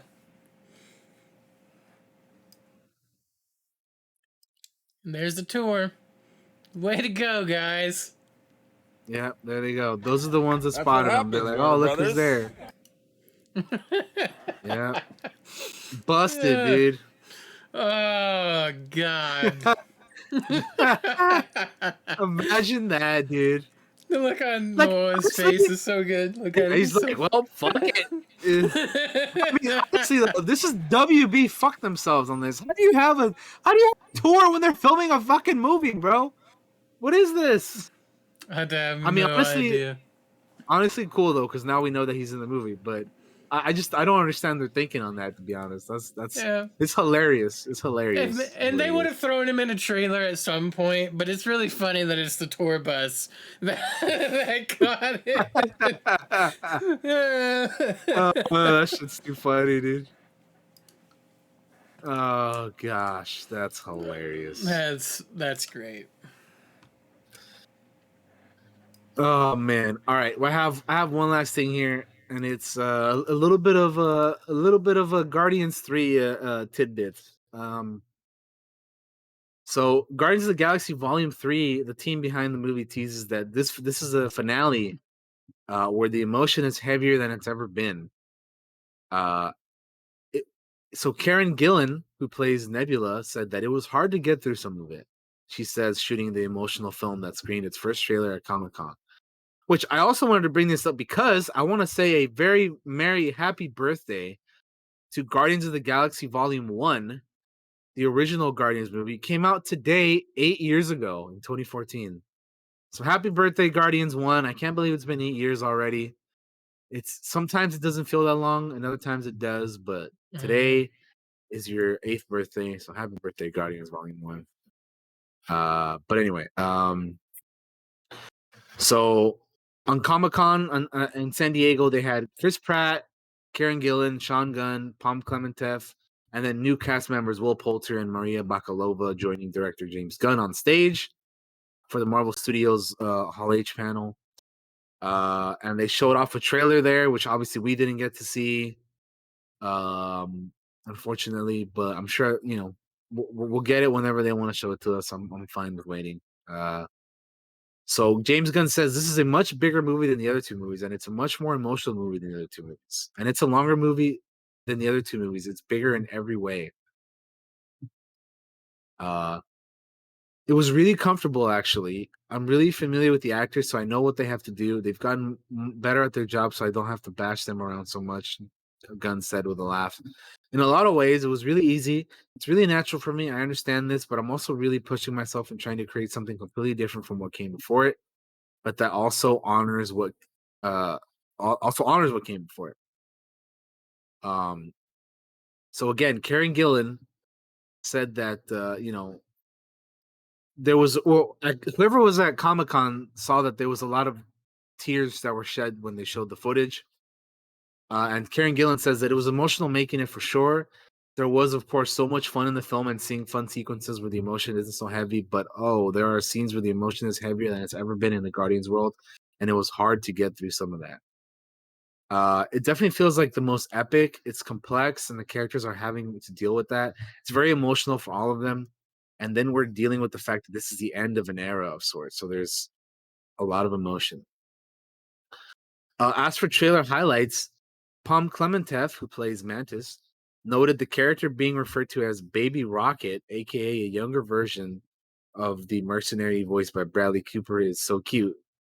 There's a very specific scene in the movie that we shot at the end of the shoot that was really hard not to weep. So, Josh, this is going to be a very emotional finale for the Guardians trilogy, which makes me think they are maybe killing off some characters. They're making changes to the team. By the end of this movie, one thing is for sure. we are not gonna have the same team that we've had up until now. And that's gonna be very interesting. Because I wonder who, like, we've already lost Gamora, right? Before even before this, so like who, Mm-hmm. like, you know what I think? Be, just quickly before I let you speak on your thoughts, I I got think you. because they were so emotional on that panel, and there was and they're so emotional. They're talking about being so emotional filming scenes. I think they might have filmed multiple character deaths, and maybe they may not use all of them, but they're kind of even keeping them under, like, I don't know which ones we're gonna use. You may live, you may die, kind of thing, right? Which, Mm-hmm. if you're an actor, that kind of sucks, because you're like, I don't know if I live, I don't know if I die. But at the same time, like, man, they're really hyping this up to be really emotional and all that. So it'll be very interesting. But that's what I think. I think they maybe have filmed multiple death scenes, and they're like not telling them which ones they're using and which ones they're not. Just to kind of keep the suspense there, maybe. Because I know they've done that with other movies in the past, but where like they film multiple endings, and they don't tell people what they're gonna use until they actually watch it at the premiere or whatever. But what do you think, man? Hearing all this about Guardians 3 and It's interesting because before the Guardians movies, I had no idea who the Guardians were. Like that was a whole new which bunch of that characters was for a me lot to of learn people. about, Yeah. Like right? for me, I knew about them, like, to an extent. Like, I knew of them. I knew they were a thing, and I knew the characters, but I didn't know like a lot of the lore or Mm-hmm. anything. Whereas, like, since the movies have come out, I've kind of learned more about that and all that. But like I knew of them, but no, you're totally right. Who the fuck knew about the Guardians besides people who read the comics, before the movie, right? Mm-hmm. But the movie introduced them to everybody for on the Exactly. mainstream stage. But anyway, carry on. And I'm sure there's a lot of people that watched those movies and weren't fans of the humor or whatever, or fans of some of the actors. But honestly, it introduced me to a whole new world of cool characters, and some of them are silly or goofy, and like a lot of the um a lot of oh god, I had it and it slipped my mind, but a lot of like just the cool settings and stuff that in the sci-fi kind of world of Guardians, and it's like, man, it's gonna close the chapter on these characters I kind of got to know, and I personally liked the Guardians of the Galaxy, and yeah, on terms of like, what do I think's gonna happen? It seems weird that you would show Baby Rocket. I feel like if you're showing Baby Rocket, adult Rocket's gonna die. I feel like that, like the only reason to go back to the beginning is to show the ending. So I feel That like that would might be what it is. That would be my maybe, but speculation. I But feel like that's a that'd be lot of kind of emotion over a CG character. It might be yeah. multiple characters dying. Hell, maybe all the Guardians die. Could be. You That never know. if they did that, that would be like almost like, I don't think they have the balls to do that. I'm gonna just say that, because for them to kill off the entire, that would be a bold choice, dude. That would be a bold ass choice. Honestly, I would, man. If they pulled that off and they actually did that, I would give them props just for having the balls to do it. But I don't know if that's the move, man. Honestly, That would be nuts. if it was me, I'd kill off everybody except Rocket and Groot. I would let them both live. And I would kill Mm. everybody else. Let's go dark. Let's have Kang show up and break necks, even though I know that's not what's going to happen. But that's what I would do. you know, Just chose violence today for Guardians, man. I love dark endings. Hey, I know. I also love happy endings, but I don't know. I'm with you. I'm with you, They though. seem really emotional, Yeah, and so they that are. just seems Yeah. like they're not going to be all emotional over a CGI raccoon voiced by Bradley Cooper that they never see on set that much, I'd imagine. Really, so like, Yeah, they probably don't see. This is why I imagine them not seeing Vin Diesel or Bradley, because they do the voices for Groot and mm-hmm, Rocket, and that's why I think we don't ever see them on like premieres and on stage for stuff, because they record their lines and like that's it. That's all we do. We don't really interact with anybody, right? mm-hmm. So yeah, I don't know, So man. I don't know. We'll see, I guess. yeah, it'll be Be- interesting to see. It'll be cool. Absolutely, absolutely. The way everybody's been emotional about this so far is very intriguing. I'm So yeah. genuinely curious. Is anybody gonna get happy endings? You know, like how's it gonna be? I don't know, man. That's a good point. Like, because you know, Rocket and Groot have themselves. Nebula and Star Lord, I imagine, are probably still sad about Gamora. And then you have Mantis, who's just kind of in the middle of all that. I don't know, man. And then Kraglin obviously is part of the group now too. But yeah, I don't know, man. And then you throwing in Cosmo and Adam Warlock into this, like we'll see. I have no idea, dude. I don't know where they're going with this. We'll see. I have no clue. Well, that's the news, ladies and gentlemen, that we know of. It is. That is our so far. That is our news. That is our gaming news, television news, and movie news. Wrapping up here. So we're gonna take a break because I need to run to the restroom, and then we'll be back, and we're going to talk about the Industrial Light and Magic documentary that's on Disney Plus. What we thought of it, some of the things we learned from it, all that type of stuff. Don't go anywhere. We'll be right back after this. See you soon. Bye-bye. Hello, everyone, and we are back from our break. We are in the second half of the show here. We're not doing movie news anymore. Let me switch that. We're going to talk about our main topic here. Light and Magic, the Industrial Light and Magic documentary that was on almost said HBO Max, on Disney Plus. Disney Plus. Disney It Plus. was on Disney Plus. I don't know why my brain. I'm thinking about Westworld for some reason. On Disney Plus. It released on July 27th. This past Wednesday, all 6 episodes. And I watched it because I've been wanting to watch it. Something that I was like, since I heard it was a thing, I was like, oh, gotta check this out.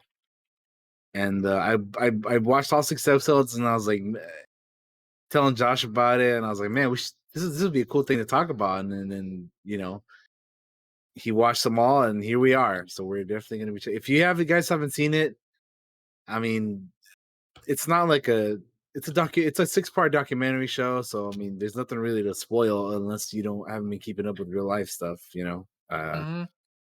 So yeah, I don't think there's any spoilers. No, it's just spoilers for real life, I guess, if you haven't been keeping up with history. Yeah, with things.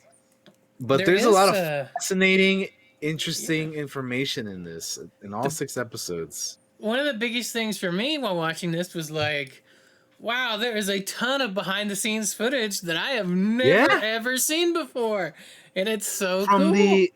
From the 70s and 80s and like the 90s, like from years ago, dude, like years ago of footage. Like it's kind of crazy how much they like had the foresight to like record, because oftentimes like, oh, we didn't have footage back then because like it was either like just it's not like nowadays you can just pull out your phone and you can record everything. Yeah. So it was really, really like, seeing all the behind the scenes stuff was really cool. And then seeing all the people that were like in charge of making this happen and all that. And it all comes down to George, man. Because without him, none of this shit would have happened. And it's so cool to watch him make stuff too, and what they use. Dude. And I was just sitting there thinking, like, man, could you imagine like keeping any of that shit and just having it like, this is original, we use this in the movie and I own it type shit.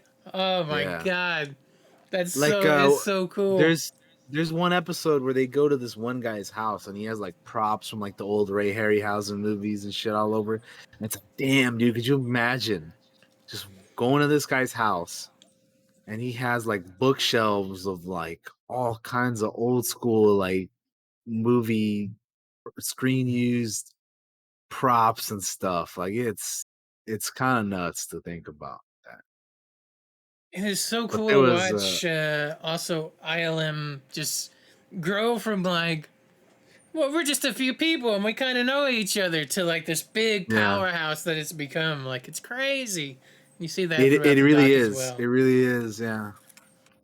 Because that's what it was. Like, so the reason, well, I guess we should just get into it, right? So there was 6 episodes, and we watched them all. and they're pretty long. Obviously, Like they're all like over an hour. I think it's like not slightly over an hour. it's not like the Disney Plus series where it says like it's an hour and it's actually like 45 minutes or 50 minutes. Like Yeah, no. when these are hour long episodes, some of them go over 60 minutes. Some of them are like 66 minutes. I want to say when I was looking at it, I was like, how long are these? Because I was curious and I was looking at the times. And I was like, They're wow, these are long. longer than their series episodes are.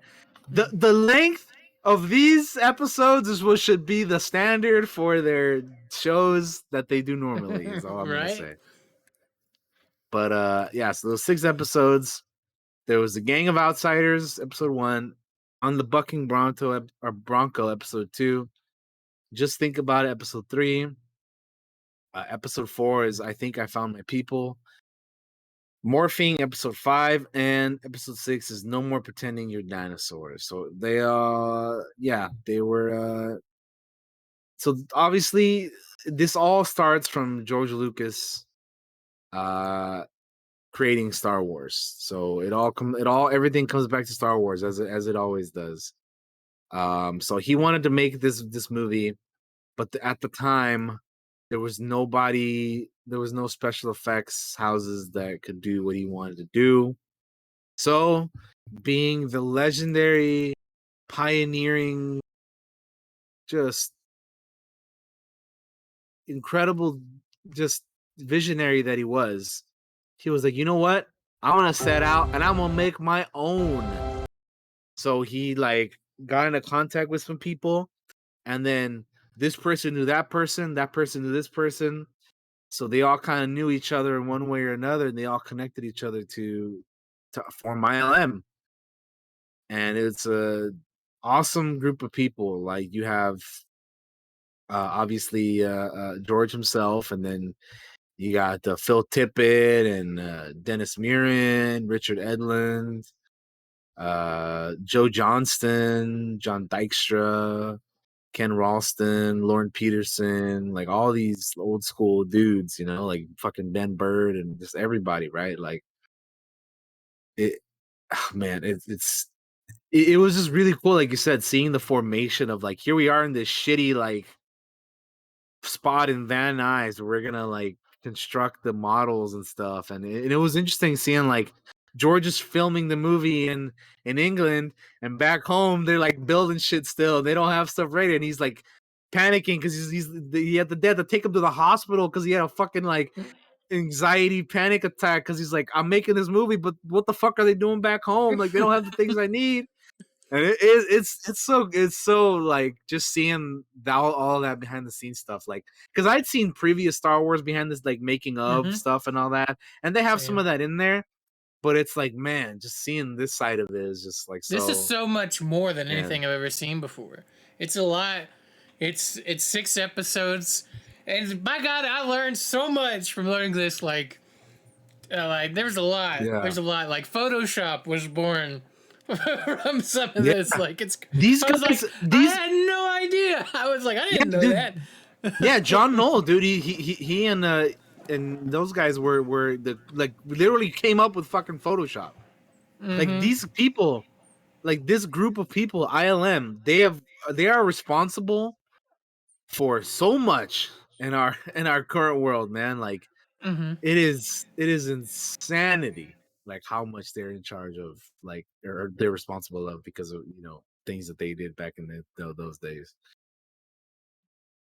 It's wild, like just seeing them like come up with the models and how they would like get certain rigs on the cameras and like, all right, we're gonna we just built this.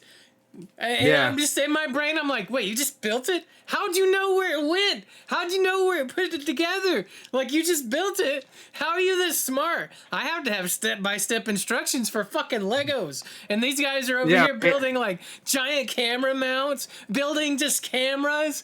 Like, and there's the other thing is, like, sorry, I got a little loud. I'm excited. No. The other thing is, like, they knew what they wanted to do from the moment they were kids, and then they went out and fucking did it. And I envy that so much because they just knew. I agree. They knew. And it's like, God, how'd you know?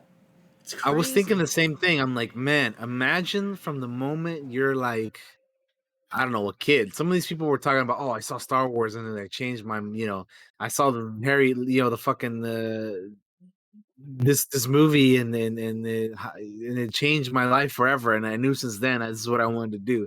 Can you imagine for a second, like experiencing something and then having that just change your life forever, and then knowing at that moment, this is what I'm gonna do, this is what I'm have my sights set on, and I'm gonna do it, and not only thinking and believing you're gonna do it, but then you actually just fucking do it. Like Mm-hmm. you like you do it. It happens. Oh man, And that like some of I'm them were jealous. doing I'm jealous stuff. of that too, man. I Yeah, really some am. of them were doing stuff as kids. Like they show home movies of them as kids doing stop Yeah, motion, doing special effects, and I'm like, bro, I got a computer and everything, and I can barely video edit sometimes with Vegas without making 5 million mistakes. And these guys were and making that's this, and it looks so yeah, good. Like even though and it's that's home these days, movies. and they were doing this shit years ago. Like Yeah, it's exactly. insane. Like in the It 60s and is shit, they were doing this, man. crazy. One of the absolute Yeah, things that I'm jealous of is like I knew I really wanted to get into special effects. I knew I was gonna do that, and then fucking doing it just blows my fucking brains out, dude. It's crazy. honestly, yeah. Yeah, that is, as I was watching that, I was thinking the same thing. I'm like, man, I'm so jealous of these people. Like, not only like setting out to want to do this, but then actually doing it. Crazy, man. Like, just crazy. Like that is, I commend them for that too, man. And Hmm. not only that, but they were like badass at what they did, dude. Yeah, They were so badass, bro. they're talking about how like yeah we're in this shitty warehouse and we got no air conditioning and it's like 1 billion degrees. So one of the guys goes across the street to Army surplus stores and Yeah, gets a shipping container and we just fill it up with water and we just hop in it when we're done.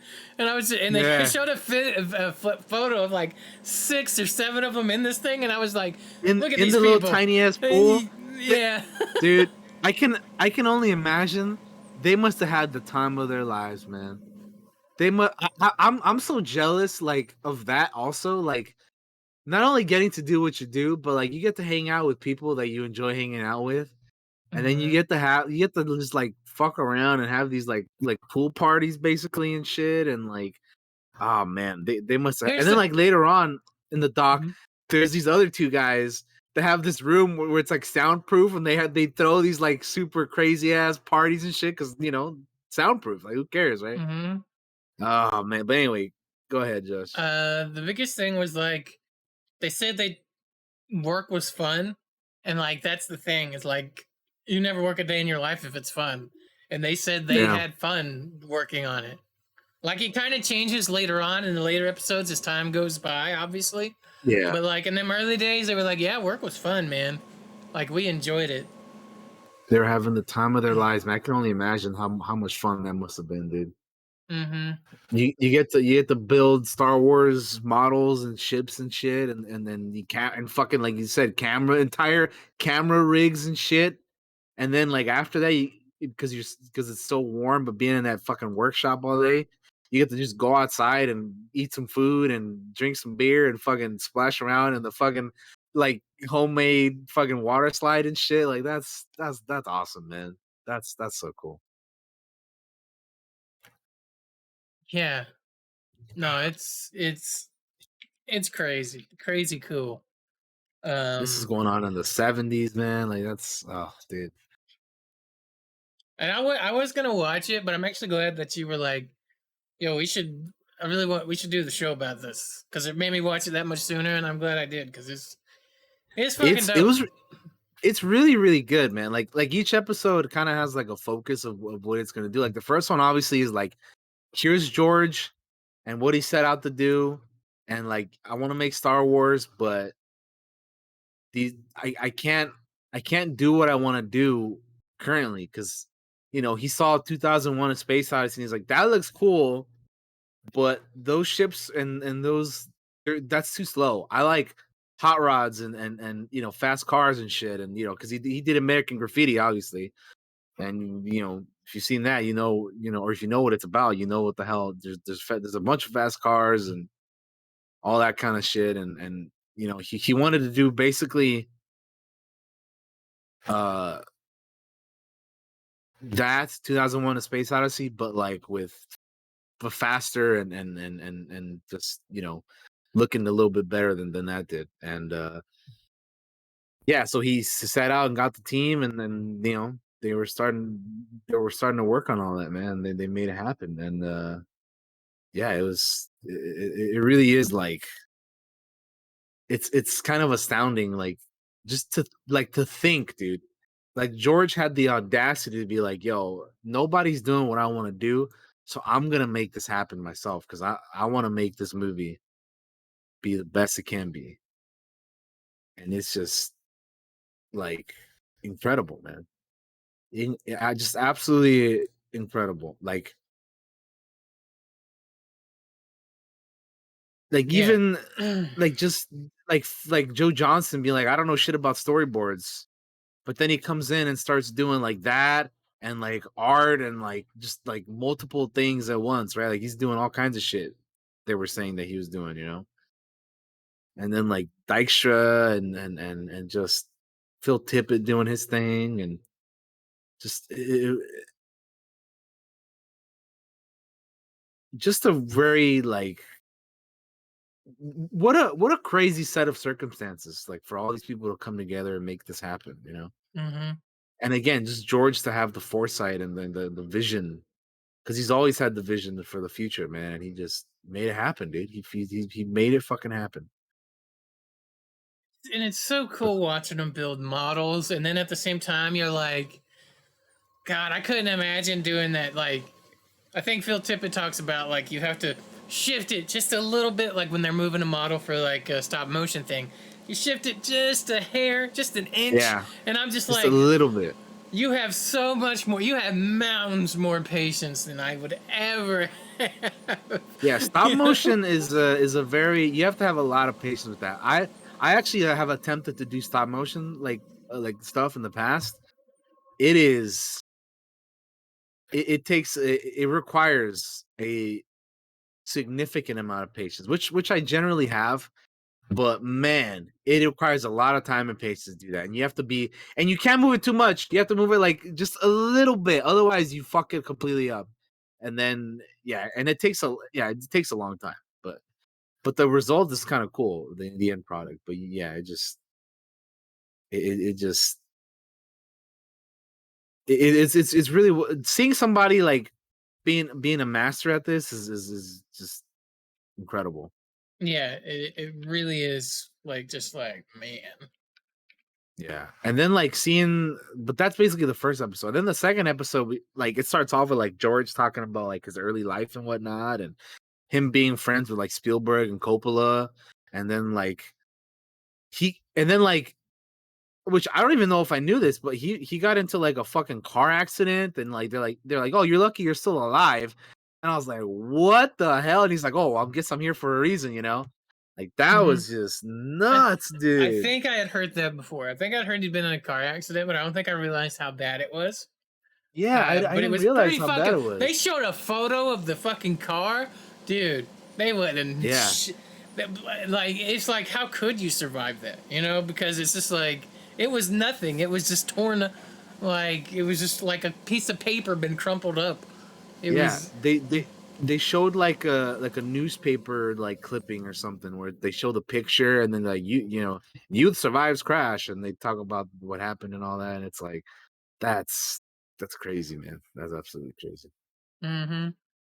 But yeah, then you get to see kind of like George in his early beginnings working on THX 1138 and doing American Graffiti, and then you get Ron Howard talking about being a part of that movie because he was back in those days an actor, and then talking about how he didn't really like after American Graffiti's success, because I think it was Spielberg, I think, challenged him to make like a movie or something, or Yeah, to make, he's because like make a comedy or something like that. Make a yeah, comedy. he's like, make a comedy because enough of the sci-fi artsy stuff, right? And he's like, you just make a damn comedy, dude.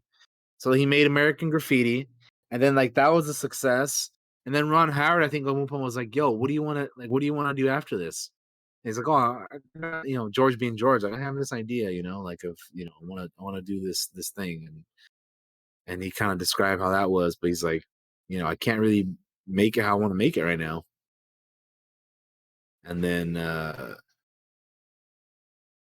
yeah, and then dude, seeing fucking Ralph McQuarrie, dude. Oh my god. I've always loved Ralph McQuarrie stuff, but like seeing him here in this doc and like seeing him like just like completely understand George's like vision of what's like Star Wars should be. Mm-hmm. Because even George was like, "Yo, that is like spot on what I was thinking or imagining." Ralph McQuarrie, I don't know if like nowadays, dude, he deserves a lot more credit than he does, man.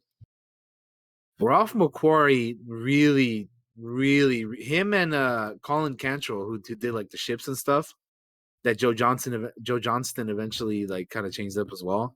All those guys, all the like concept artists and everything, they helped shape the Star Wars, man, because they really like gave it the look that George was looking for, man.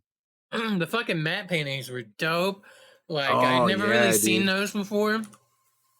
Yeah, Star Wars And did a those lot were of matte cool. paintings back in the day. Like there's I think in the first episode we kind of see like Obi-Wan when he's trying to shut down the tractor beam, and they show you how like they take that and like put it on the map. Dude, that is, can you imagine? Like some of that stuff just like blows my, like, it's so cool, man. Mm-hmm. I love behind the scenes shit like that. And it's just so fucking cool and fascinating seeing that, man. I love it so much, dude. Honestly, I could have watched another 6 episodes of this. Like It was so I well wanted done. more when it was over because it's so fascinating seeing behind the scenes and listen to them talk and Yeah. they enjoy it and all that, and it just makes you want Yeah, more of it. it's fucking, it's history, dude. Like seeing these guys come up with all this, like seeing how they came up with the opening shot of A New Hope with the Star Destroyer, that iconic thing that everybody, can you imagine sitting in the theater in 1977 when this movie came out and the movie starts out that way? That would have been like, like you understand why people fucking were like, "Yo, this movie changed my life," because that shit must have been phenomenal. Like I watched that movie when I was a kid, so I don't really remember like my first reaction to Yeah, watching Star Wars for the first time, because I just, for me, I've Star Wars has been in my life for the entirety of my life. So I don't, exactly. there Same. is no life without Star Wars for me. So I don't have the reaction of being like, "Whoa, the Star Destroyer chasing the Corellian Corvette," and like, can you just imagine though seeing that, man? Like it was really cool seeing them like come up with that shot and how they like did it upside down, and like you have to get it at like a perspective, and like you get so you can get all the details of the model and everything. Like, oh man, so well done, dude. So well done how they did that. Fucking absolutely iconic and legendary, man. Yeah, yeah, it's Oh, crazy. One of the things I've never phenomenal. gotten to do is see like the original trilogy on the big screen. I would love to Yeah. get an opportunity to do that. So, because that I would be so fucking dope. I watched the special editions when I was a kid in the 90s, but I don't really remember that much. Like I remember like being at the theater and like watching them, but man, I would like actually love to like, yeah, like watch them now as like an adult on the big screen. It'd be crazy. Cuz I've seen all the movies in theaters, man, but those, and even like I said, even the original trilogies, but the special editions, but that was like years ago. So I would love to like actually see them now, like it'd be phenomenal. Yeah, so if And you then guys like, can't tell, we love the doc. So go yeah, check well, it no, out. strong recommend. That's another reason why I wanted to talk, like, give it its own episode on the podcast, because I want to give it more exposure. Like, more people should be watching this. Like, it is, it's history. It's filmmaking at its like finest. Like, it's so, God, man, it's so good, dude. Like, everybody should watch. Like, if you don't even have to like Star Wars, because they obviously talk about more than Star Wars in this. Like they show Terminator 2 and Jurassic Mm-hmm. Park and Willow and like just other like older Harry, the Harryhausen movies from back in the days with the really like stop motion like creatures they would create and all that. If you're just a movie history fan, if you want to know more about how they made movies and how they make movies and all that, dude, you have to watch this. It's so incredible. But so that's the reason why I was like, you know what? I'm gonna talk about this in the podcast because I watched it, but we should just make it its own episode because I think it deserves its own episode. Absolutely. Absolutely. Yeah, and it's just like interesting seeing like how George wanted more aliens for the cantina, and he's like, "Yo, you got like 2 weeks to come up with more aliens for the cantina, dude." Because, And oh Phil man, Tippett, dude, that dude is a yeah, Phil machine. Tippett is he's the real deal, It's dude. like He is the man. they're like the only person I didn't have to give deadlines to was Phil because Phil was a fucking machine. He was always working. I think that was a Rose who was saying that, right? Because they brought her in Yeah, I to think kind of so. like because they were having issues with like keeping people on track, you know, because they're like, oh, we got to get this movie made. So they bring in Rose to keep people on track, whose name is Rose Dunnigan, or Duignan, I believe. I'm sorry for mispronouncing that, but they bring Rose in. She keeps everybody on track, and she's like, "Yo, I don't even need to give him a like Josh said. I don't even need to give him a deadline because he's on top of it already." You know. Yeah. It's insane how talented they all were. Like They they were all yeah super they talented, were and then they all met masters. each other and were like talented with Yeah. each other. So it's crazy, crazy. Yeah. And I'm just sitting there like, man, I would love to get into like miniature and model making and stuff. And it's like, God, and like That that would be stuff so cool, man. and the stuff they made at the time to me, like state of the art, even today would look fucking No, amazing. yeah, I was gonna say it looks good even now, dude. Like even now, it looks incredible, bro. Like when they had the Like tauntaun up with Han on the back, and they were like showing how they were making yeah, it move and stuff, or like making it dude, move for filming showing and showing how they made the crazy. tauntaun out of like fucking like they used like unborn like what was it like fucking like a calf or some Calf. shit I think like it was unborn yeah calf, like a hide they had. They were trying to find yeah like a. They had to do some fiddling with it, but they were talking about how yeah they they do had to it. like yeah it was so like it's like bizarre but also like dude how do you even have the How'd you vision for even something like think? that. Yeah, Yeah, who would even how'd you think? think of that? Oh, we just got an unborn calf skin, like, Let's turn and it it's into a like, fucking tauntaun. I like how they joke, cause like they probably thought we were devil worshippers or something, like Yeah, Satanists or something. yeah, I was because like who the fuck, you who the know? fuck asked for that? Yeah, but dude, Honestly, I'm gonna and watch it again at some point too, cause I love watching things more than once like this.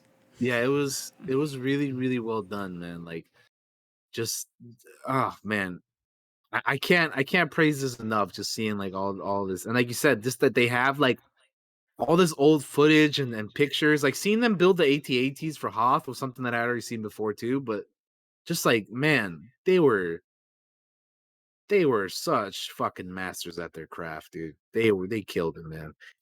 They absolutely killed it. And then talking about how they had to step it up for Empire because Empire had to be a bigger movie than A New Hope, and how like you have in the Battle of Yavin, for example, they have X-wings flying over the Death Star, right? And if you pause the movie in certain spots, you can kind of see them. They have matte lines on them. But they're like, yo, we can't have that in Empire because you have a white background. You can't have black outlines on the airspeeders because that you can't have that. Like it's not gonna look good. Mm-hmm. So they had to figure out a way to like not have that happen. And yeah, just seeing everybody just talk about their own personal journeys and how they got here. And like I really found it I really like hearing like Phil Tippett talk and like Joe Johnston and like even Dennis Muren and just these guys that like man, how wild it must have been, dude. I keep saying that, but God, it's just incredible. Just incredible, man. Um and then like obviously so ILM is growing and what's his name? George is like or I don't even know if it was him, but somebody I think was like, yo, we need to, because George obviously started ILM with his own money and all that, and you know made the company, and he did it for his movies. But he's like, you know what? Let my friends get in on this too. So he had like Spielberg went to them for like Indiana Jones, and you Yeah, because know they got to keep all of working. George's. You got to stay Yeah, employed they so you got can keep getting paid. they got to keep them exactly. They got to keep doing other stuff because these Star Wars movies only come out every 3 years, man. So you gotta have other stuff in the meantime to keep them busy and keep them keep the craft right going, right? Like we got to keep it moving. So Spielberg came to them for Indiana Jones, and they talk about how they like made the dude's melty face in Indiana Jones, and that was really cool seeing how they did that, you know. Mm-hmm. And yeah, you talk about Kathleen Kennedy back in those days, how she was producing stuff too, and yeah, it was just really fascinating seeing like how they like execute like certain things and like the ET stuff too, with the riding of the bikes and the spaceship, which the spaceship was like another model again, which again I think looks great even now. Still, models will always look good. I think they just I don't understand. Well, I mean, I guess because it's like what cheaper or to just do it CG. But I'm like, man, if I was making a movie, I would have like as many models as I could, dude, because I think that ultimately looks better, man. That's one of the things that blows my mind is like I think it's in episode 1 where they're like, yeah, we had to get these tank model kits, or maybe it was in episode 2 because they're talking about Empire. They had these model Yeah. kits and like and they're like for World War II stuff, and I'm like, they built Star Wars out of World War II model kits, and it's so interesting to me that they did that. You know, like when you sat there and look at it, because they Mhm. show the photos of all these old model kits and they take out the parts. Because growing up, I was like, my dad put models together. Like that's one of the things he did when I grew up. Was like he was put World War II models together. So I was like, oh, I recognize some of this stuff. You know, like Yeah. it's I would also want models on everything. I think it looks so much cooler. A thing that you can have and touch and move You around. can, yeah, actually, like, yeah, oh, man, it's, dude, definitely would be the way to go. And then, like, they also talk about, like, the first non-friend of George they let in for ILM was, like, Star Trek for one of the Yeah, movies, I think. which I didn't even That was realize interesting. that Yeah. that was a thing. So anytime somebody tries to bring up Star Trek versus Star Wars, or you tell them, like, no, this is not a fight. Like, they're friends, bro. But they Like actually even when helped they weren't, it with Wrath of yeah, even when they Khan. weren't friends, yeah, even when they weren't friends, Star Wars helped out Star Trek, dude. Like, yeah, like Hmm. come on, man. Uh, yeah, and then just obviously they also talked about working on Jedi and how like at that point, like they show a picture of like everybody at ILM and they like significantly increased like the amount of people that were there. I think they said something like at the first movie there was only like what 70 something people there, but then by Jedi there was like 100, like 170 something or Like I whatever. think It's it like was some 177. I think is what it was. Something like yeah, that. it was It was a something like lot. that, but there was a significant amount of more people around for Jedi. One of the things they Um talk about throughout the doc, I think throughout just about every episode, is like the early computer graphics, like because you see it, they show it, they were like, this was before computers was oh this, and yeah. like we were learning this, and Yeah, like we just wrote this the software to do this, we wrote an application to do this. This is throughout all 6 episodes, obviously not just one episode, but they're talking about yeah. as time goes on and people are going to school and they're learning all this computer. It's interesting because you're Yeah. not just seeing ILM, you're seeing early computer graphics designers and writers Mhm. and software writers and the application developers, like you're seeing them through the years as they get more tools and like over a period of time more skills with those tools, and like Mhm. it's just like it's crazy to me. It almost feels like a separate doc at times, and that's not I don't mean that in a bad way. It's just like this is so interesting, like I'm Just fascinated by it. the progression of technology as a whole, Mm-hmm. Mm-hmm. like yeah, I know what you're talking about. Like I think it was like Project Genesis or something. Like the Utah guy, right, was talking about it. Like, yo, Mm-hmm. this is what was happening around this time, and that was cool, man. That was also cool to see that. Mm-hmm. Just like the progression of things, And then I think on the 4th episode we get John Knoll and his like early, you know, days of like how he wanted to become a part of ILM, and then guess what? He ended up fucking becoming, joining ILM, dude. And then one of my also favorite things is just seeing Ben Burtt create the sounds of Star Wars. Like how, like can you imagine having the brain to like, I'm gonna combine this thing, and this is gonna be the sound for Chewie and the Wookiees, or I'm gonna do this thing, and this is gonna be the sound of the TIE fighter, or the sound of the lightsaber. Like this dude did that. Like Ben Burtt, bro. Put respect on his name, dude. Ben fucking Burtt, man. Legendary, dude. The man. And One then of the they also sto- talked about, oh, go ahead. I was just gonna say one of the stories I liked. I think it was John Knoll's story. Like when he was young, he was like 15. I think it was John Knoll that was like, I was young, I was 15, and I was in California with my dad, and he was like, so I called up ILM and told him I'd want to work there, and they invited me down for a tour, and he went for a tour, even though he was Yeah. just a young. And I thought that's so cool that this company, right, that you're a fan of, were actually like, hey, come in, we'll show you around, and they gave him a tour and had somebody with him and showed him all the departments and stuff. That just seems so cool to me. And like, even though they become a big corporation, like they were still kind of like, hey, this is cool, let's show him off to this kid, even though he was a kid. I was like, that's so cool. Which, like, I feel like that would never happen nowadays. No, I don't think so either. But it is Still cool. it is really Back cool, then. yeah, for them to have done that, yeah. Nowadays it'd be like, this is top secret, we can't let anybody in here. Yeah, no, for sure. Like they showed him around everything, like the fucking model room and this room and that room. Like they gave him the whole tour, man.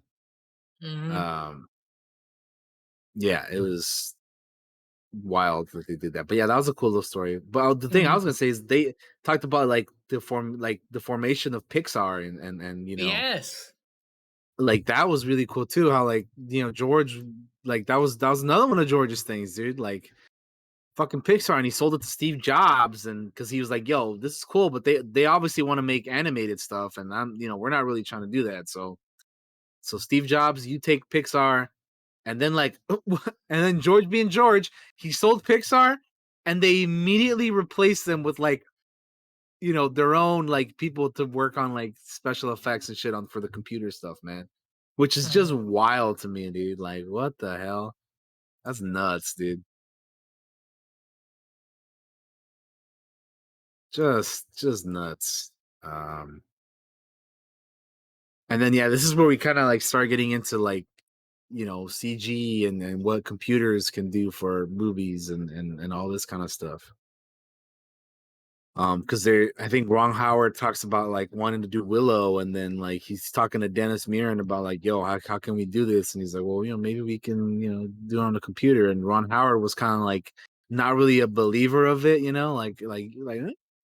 because I mean, I can understand that, like, at the time, like, this is kind of Yeah. a new thing, and you're like, well, is it really gonna look that good? Like, as opposed to us doing it, like, practically or whatever. But so I can understand the skepticism there,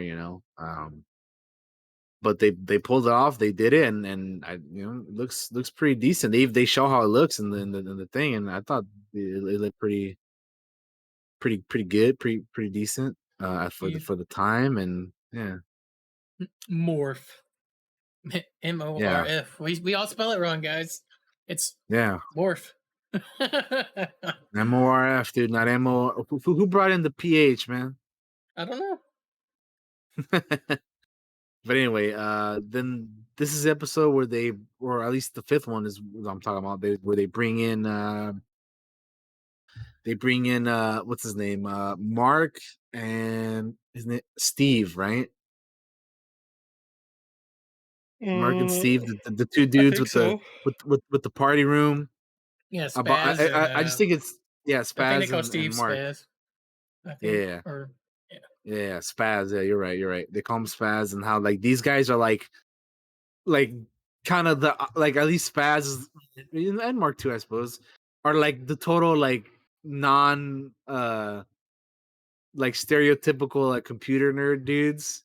but they're Hmm. the ones like making this shit happen, Yeah. uh, which I thought was just kind of funny.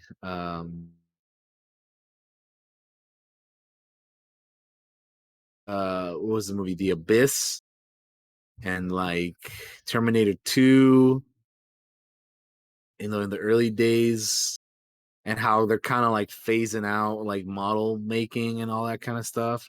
And you have a few people in here being like, yo, a lot of us were pushing against computers and CG and all that because we didn't, because they're like, yo, if once this happens, we're gonna be left out of a job, right? Like, what the hell? Hmm. Like, what are we gonna do after this? And it was like, yeah, seeing that was kind of like, oh man, that was a little rough. And then like, Yeah, it was. I think they even and said then that there were some people that just quit. You know. yeah, some people were just like, we don't want to we don't want to switch, we don't want to transition over to that, so we're done. Hmm. Um,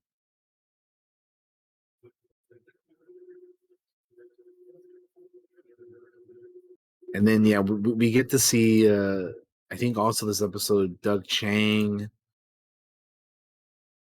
um, who we get to hear about his story in the early days as well. Um, and how he like kind of it's interesting how all these guys kind of did like their own home movies too before Hmm. being like joining a part of ILM. Like that's kind of fascinating, right? Like I don't know, I just think it's kind of neat to think about, like all these guys, they want to be a part of this, and they all did their own kind of, in their own ways, their own stuff, but beforehand. um but yeah, so we kind of get well, we get Ellen Poon and Doug Chang, uh, and a little bit of their stories and backstories in this as well. And it was really cool seeing like the early days for them, and uh, yeah, just how they managed to pull off like Terminator 2 with James Cameron, and yeah, that was just really awesome to see how they like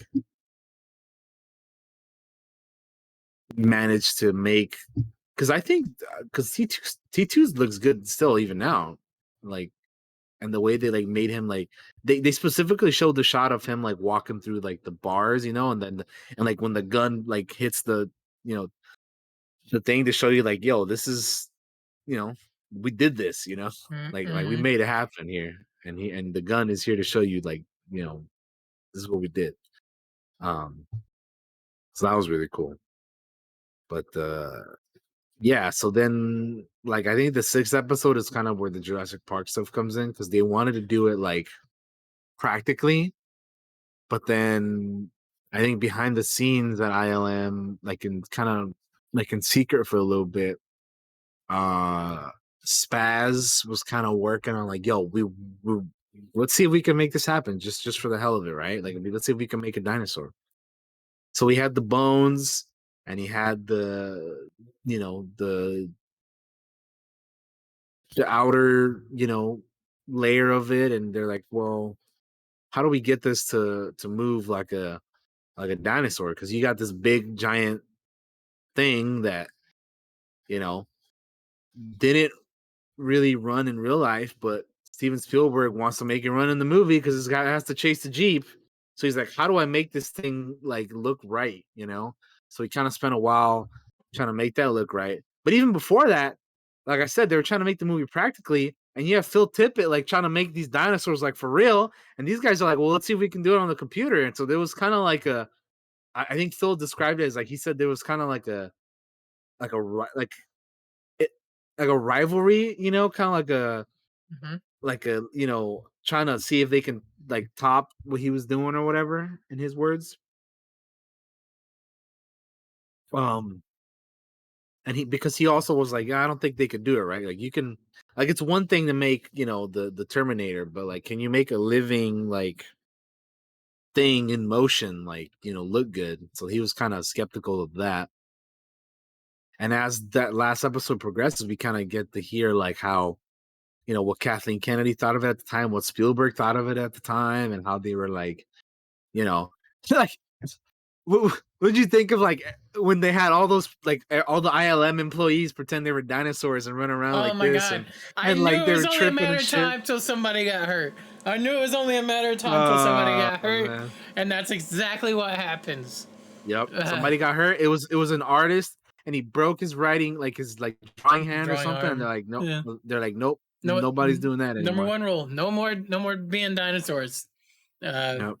that was so funny to me, and it was like, Yeah. yeah, yeah, It was pretty funny. Um but yeah, just seeing how the whole Jurassic Park stuff went down and how like just they pulled it off, but also like again, like Phil Tippett and like they were trying to do it like, practically and he was kind of like a little bummed out about that. But then they brought him in to do uh kind of other stuff because Spielberg was like, yo, well, we don't, you kind of know how they should yeah. You know the be. movements. You've studied Yeah, the the movements animals. of this thing. So you need to. We're gonna bring you up here so So, you can, so they kind of made manage him a everybody. supervisor, right? They made him like a manager. Yeah, Uh, yeah, uh, pretty much. uh. And then they start talking about like making the prequels, like with the having Doug Chang do all these storyboards for the Phantom Menace and like, these giant like super crazy looking storyboards that they would make and like you have art on all of them and like seeing how they would like film some stuff and then George would be like, well, let's we have this instance of this scene, but then this instance of this scene, so let's like slice them and chop them up together to make one like the same scene but out of like both of these things together because you have one character like I think they specifically mentioned like when they were in Phantom Menace when they're escaping Naboo before they reach Tatooine, and like you have like Obi-Wan, Qui-Gon, and like Captain Panaka like talking to Rick Olier in the fucking the starship, the Royal Starship.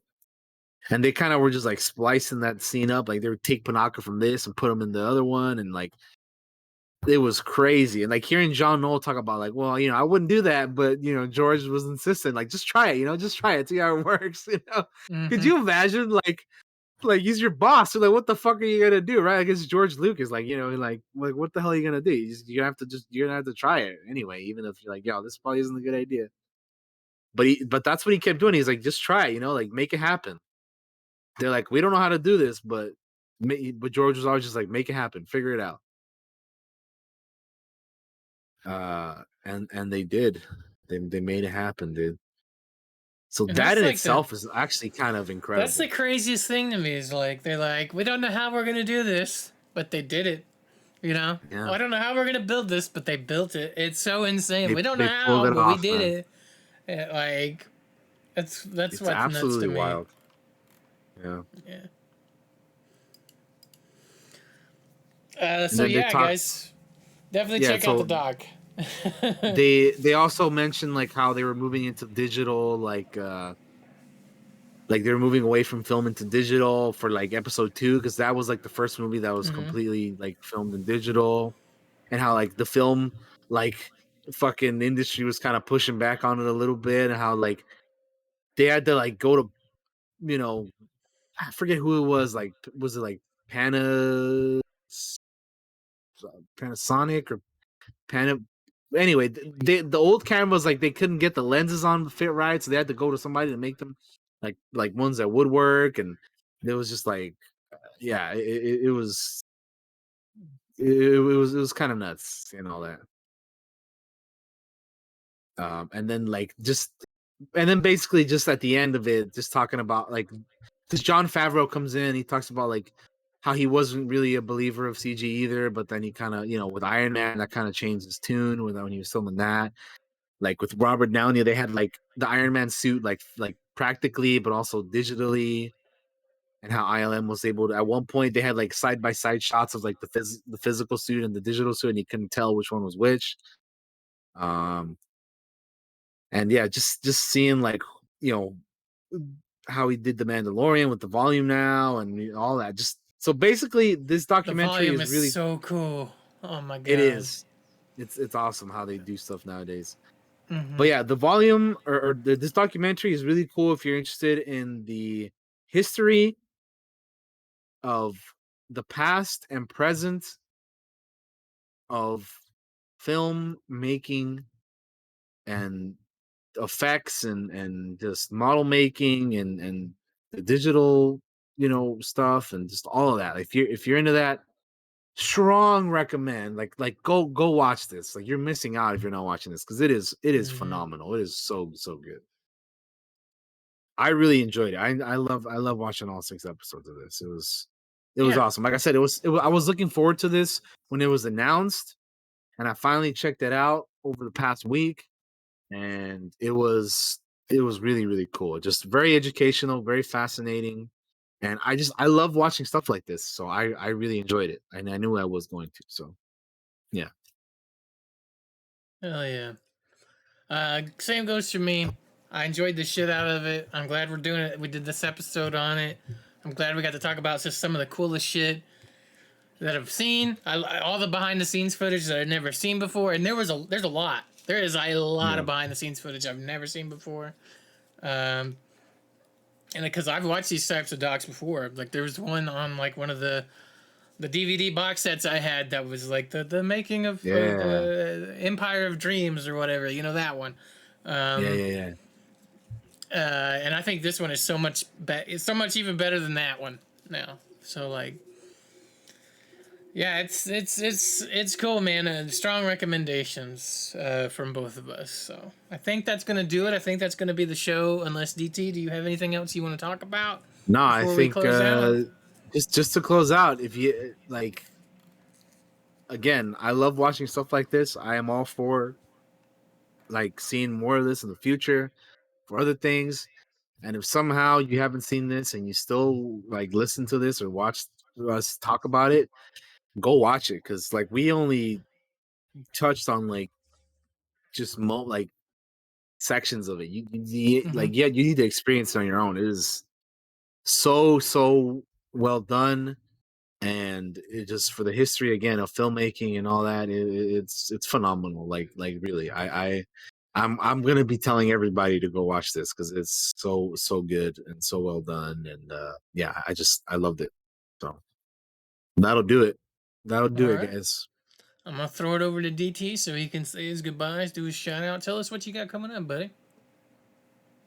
Coming up, Josh and I are gonna be doing a co-op of Sniper Elite 5. We're gonna be capping Nazis starting tomorrow live over on twitch.tv/ you know DT DT3, and then I don't know if Josh is gonna stream it. I'll let him say that if he is or not Uh, uh when he's up, but I will definitely be streaming it, and I'll be saving the VODs, and they'll be going up on YouTube and all that good stuff. But other than that, I'm excited to watch all the things that are going to be coming up. We have a lot of good stuff coming up in the next little while here. Uh yeah, we'll see you guys next week. Next week's episode is going to be we're gonna be watching Prey, the new Predator movie. So I'm hyped for that. That's one of the things I'm excited about. So stay tuned. We'll definitely be covering that. And then the week after that, of course, we'll be talking about Westworld, which I have caught up on. So very intrigued to talk about that stuff. But that'll do it for me, guys. I'll see you over on the next one. Make sure to go follow me on all the things you see here down below. And yeah, thanks for the support as always. We'll see you next time. Bye bye and peace out. all right, guys. Thank you, everybody that comes and hangs out for us on the show. Like DT3 said, we will be playing Sniper Elite tomorrow. I might try to stream. We'll see. The last time I tried to stream, a bunch of weirdness happened. So, but maybe not this time because it's a newer game. So we'll be playing that, and we will probably be playing that I imagine all week long, because I think this version of the game, this sequel is a little bit longer than the others. So we will see. DT and I have so much fun when we play those games. They're so much fun to play. As for the rest of this stuff, make sure to check out my Etsy shop, the 902 Dice Creations Etsy, Instagram, all that stuff. If you're new to the show too, by the way, make sure to hit the follow button down below so you can see whenever we go live with the Clockwork Cantina. The Clockwork Cantina is also available in MP3 form on Spotify, on Google Podcasts, on Amazon Podcasts, the whole wherever you can get podcasts, you can get the MP3 version of this show. Make sure to go follow and subscribe on the YouTube. All the sellout shit. We're doing it right now. Go follow all the things. Guys, we will see you next week. And stay safe out there. Take care of each other. And we love you. So, bye-bye.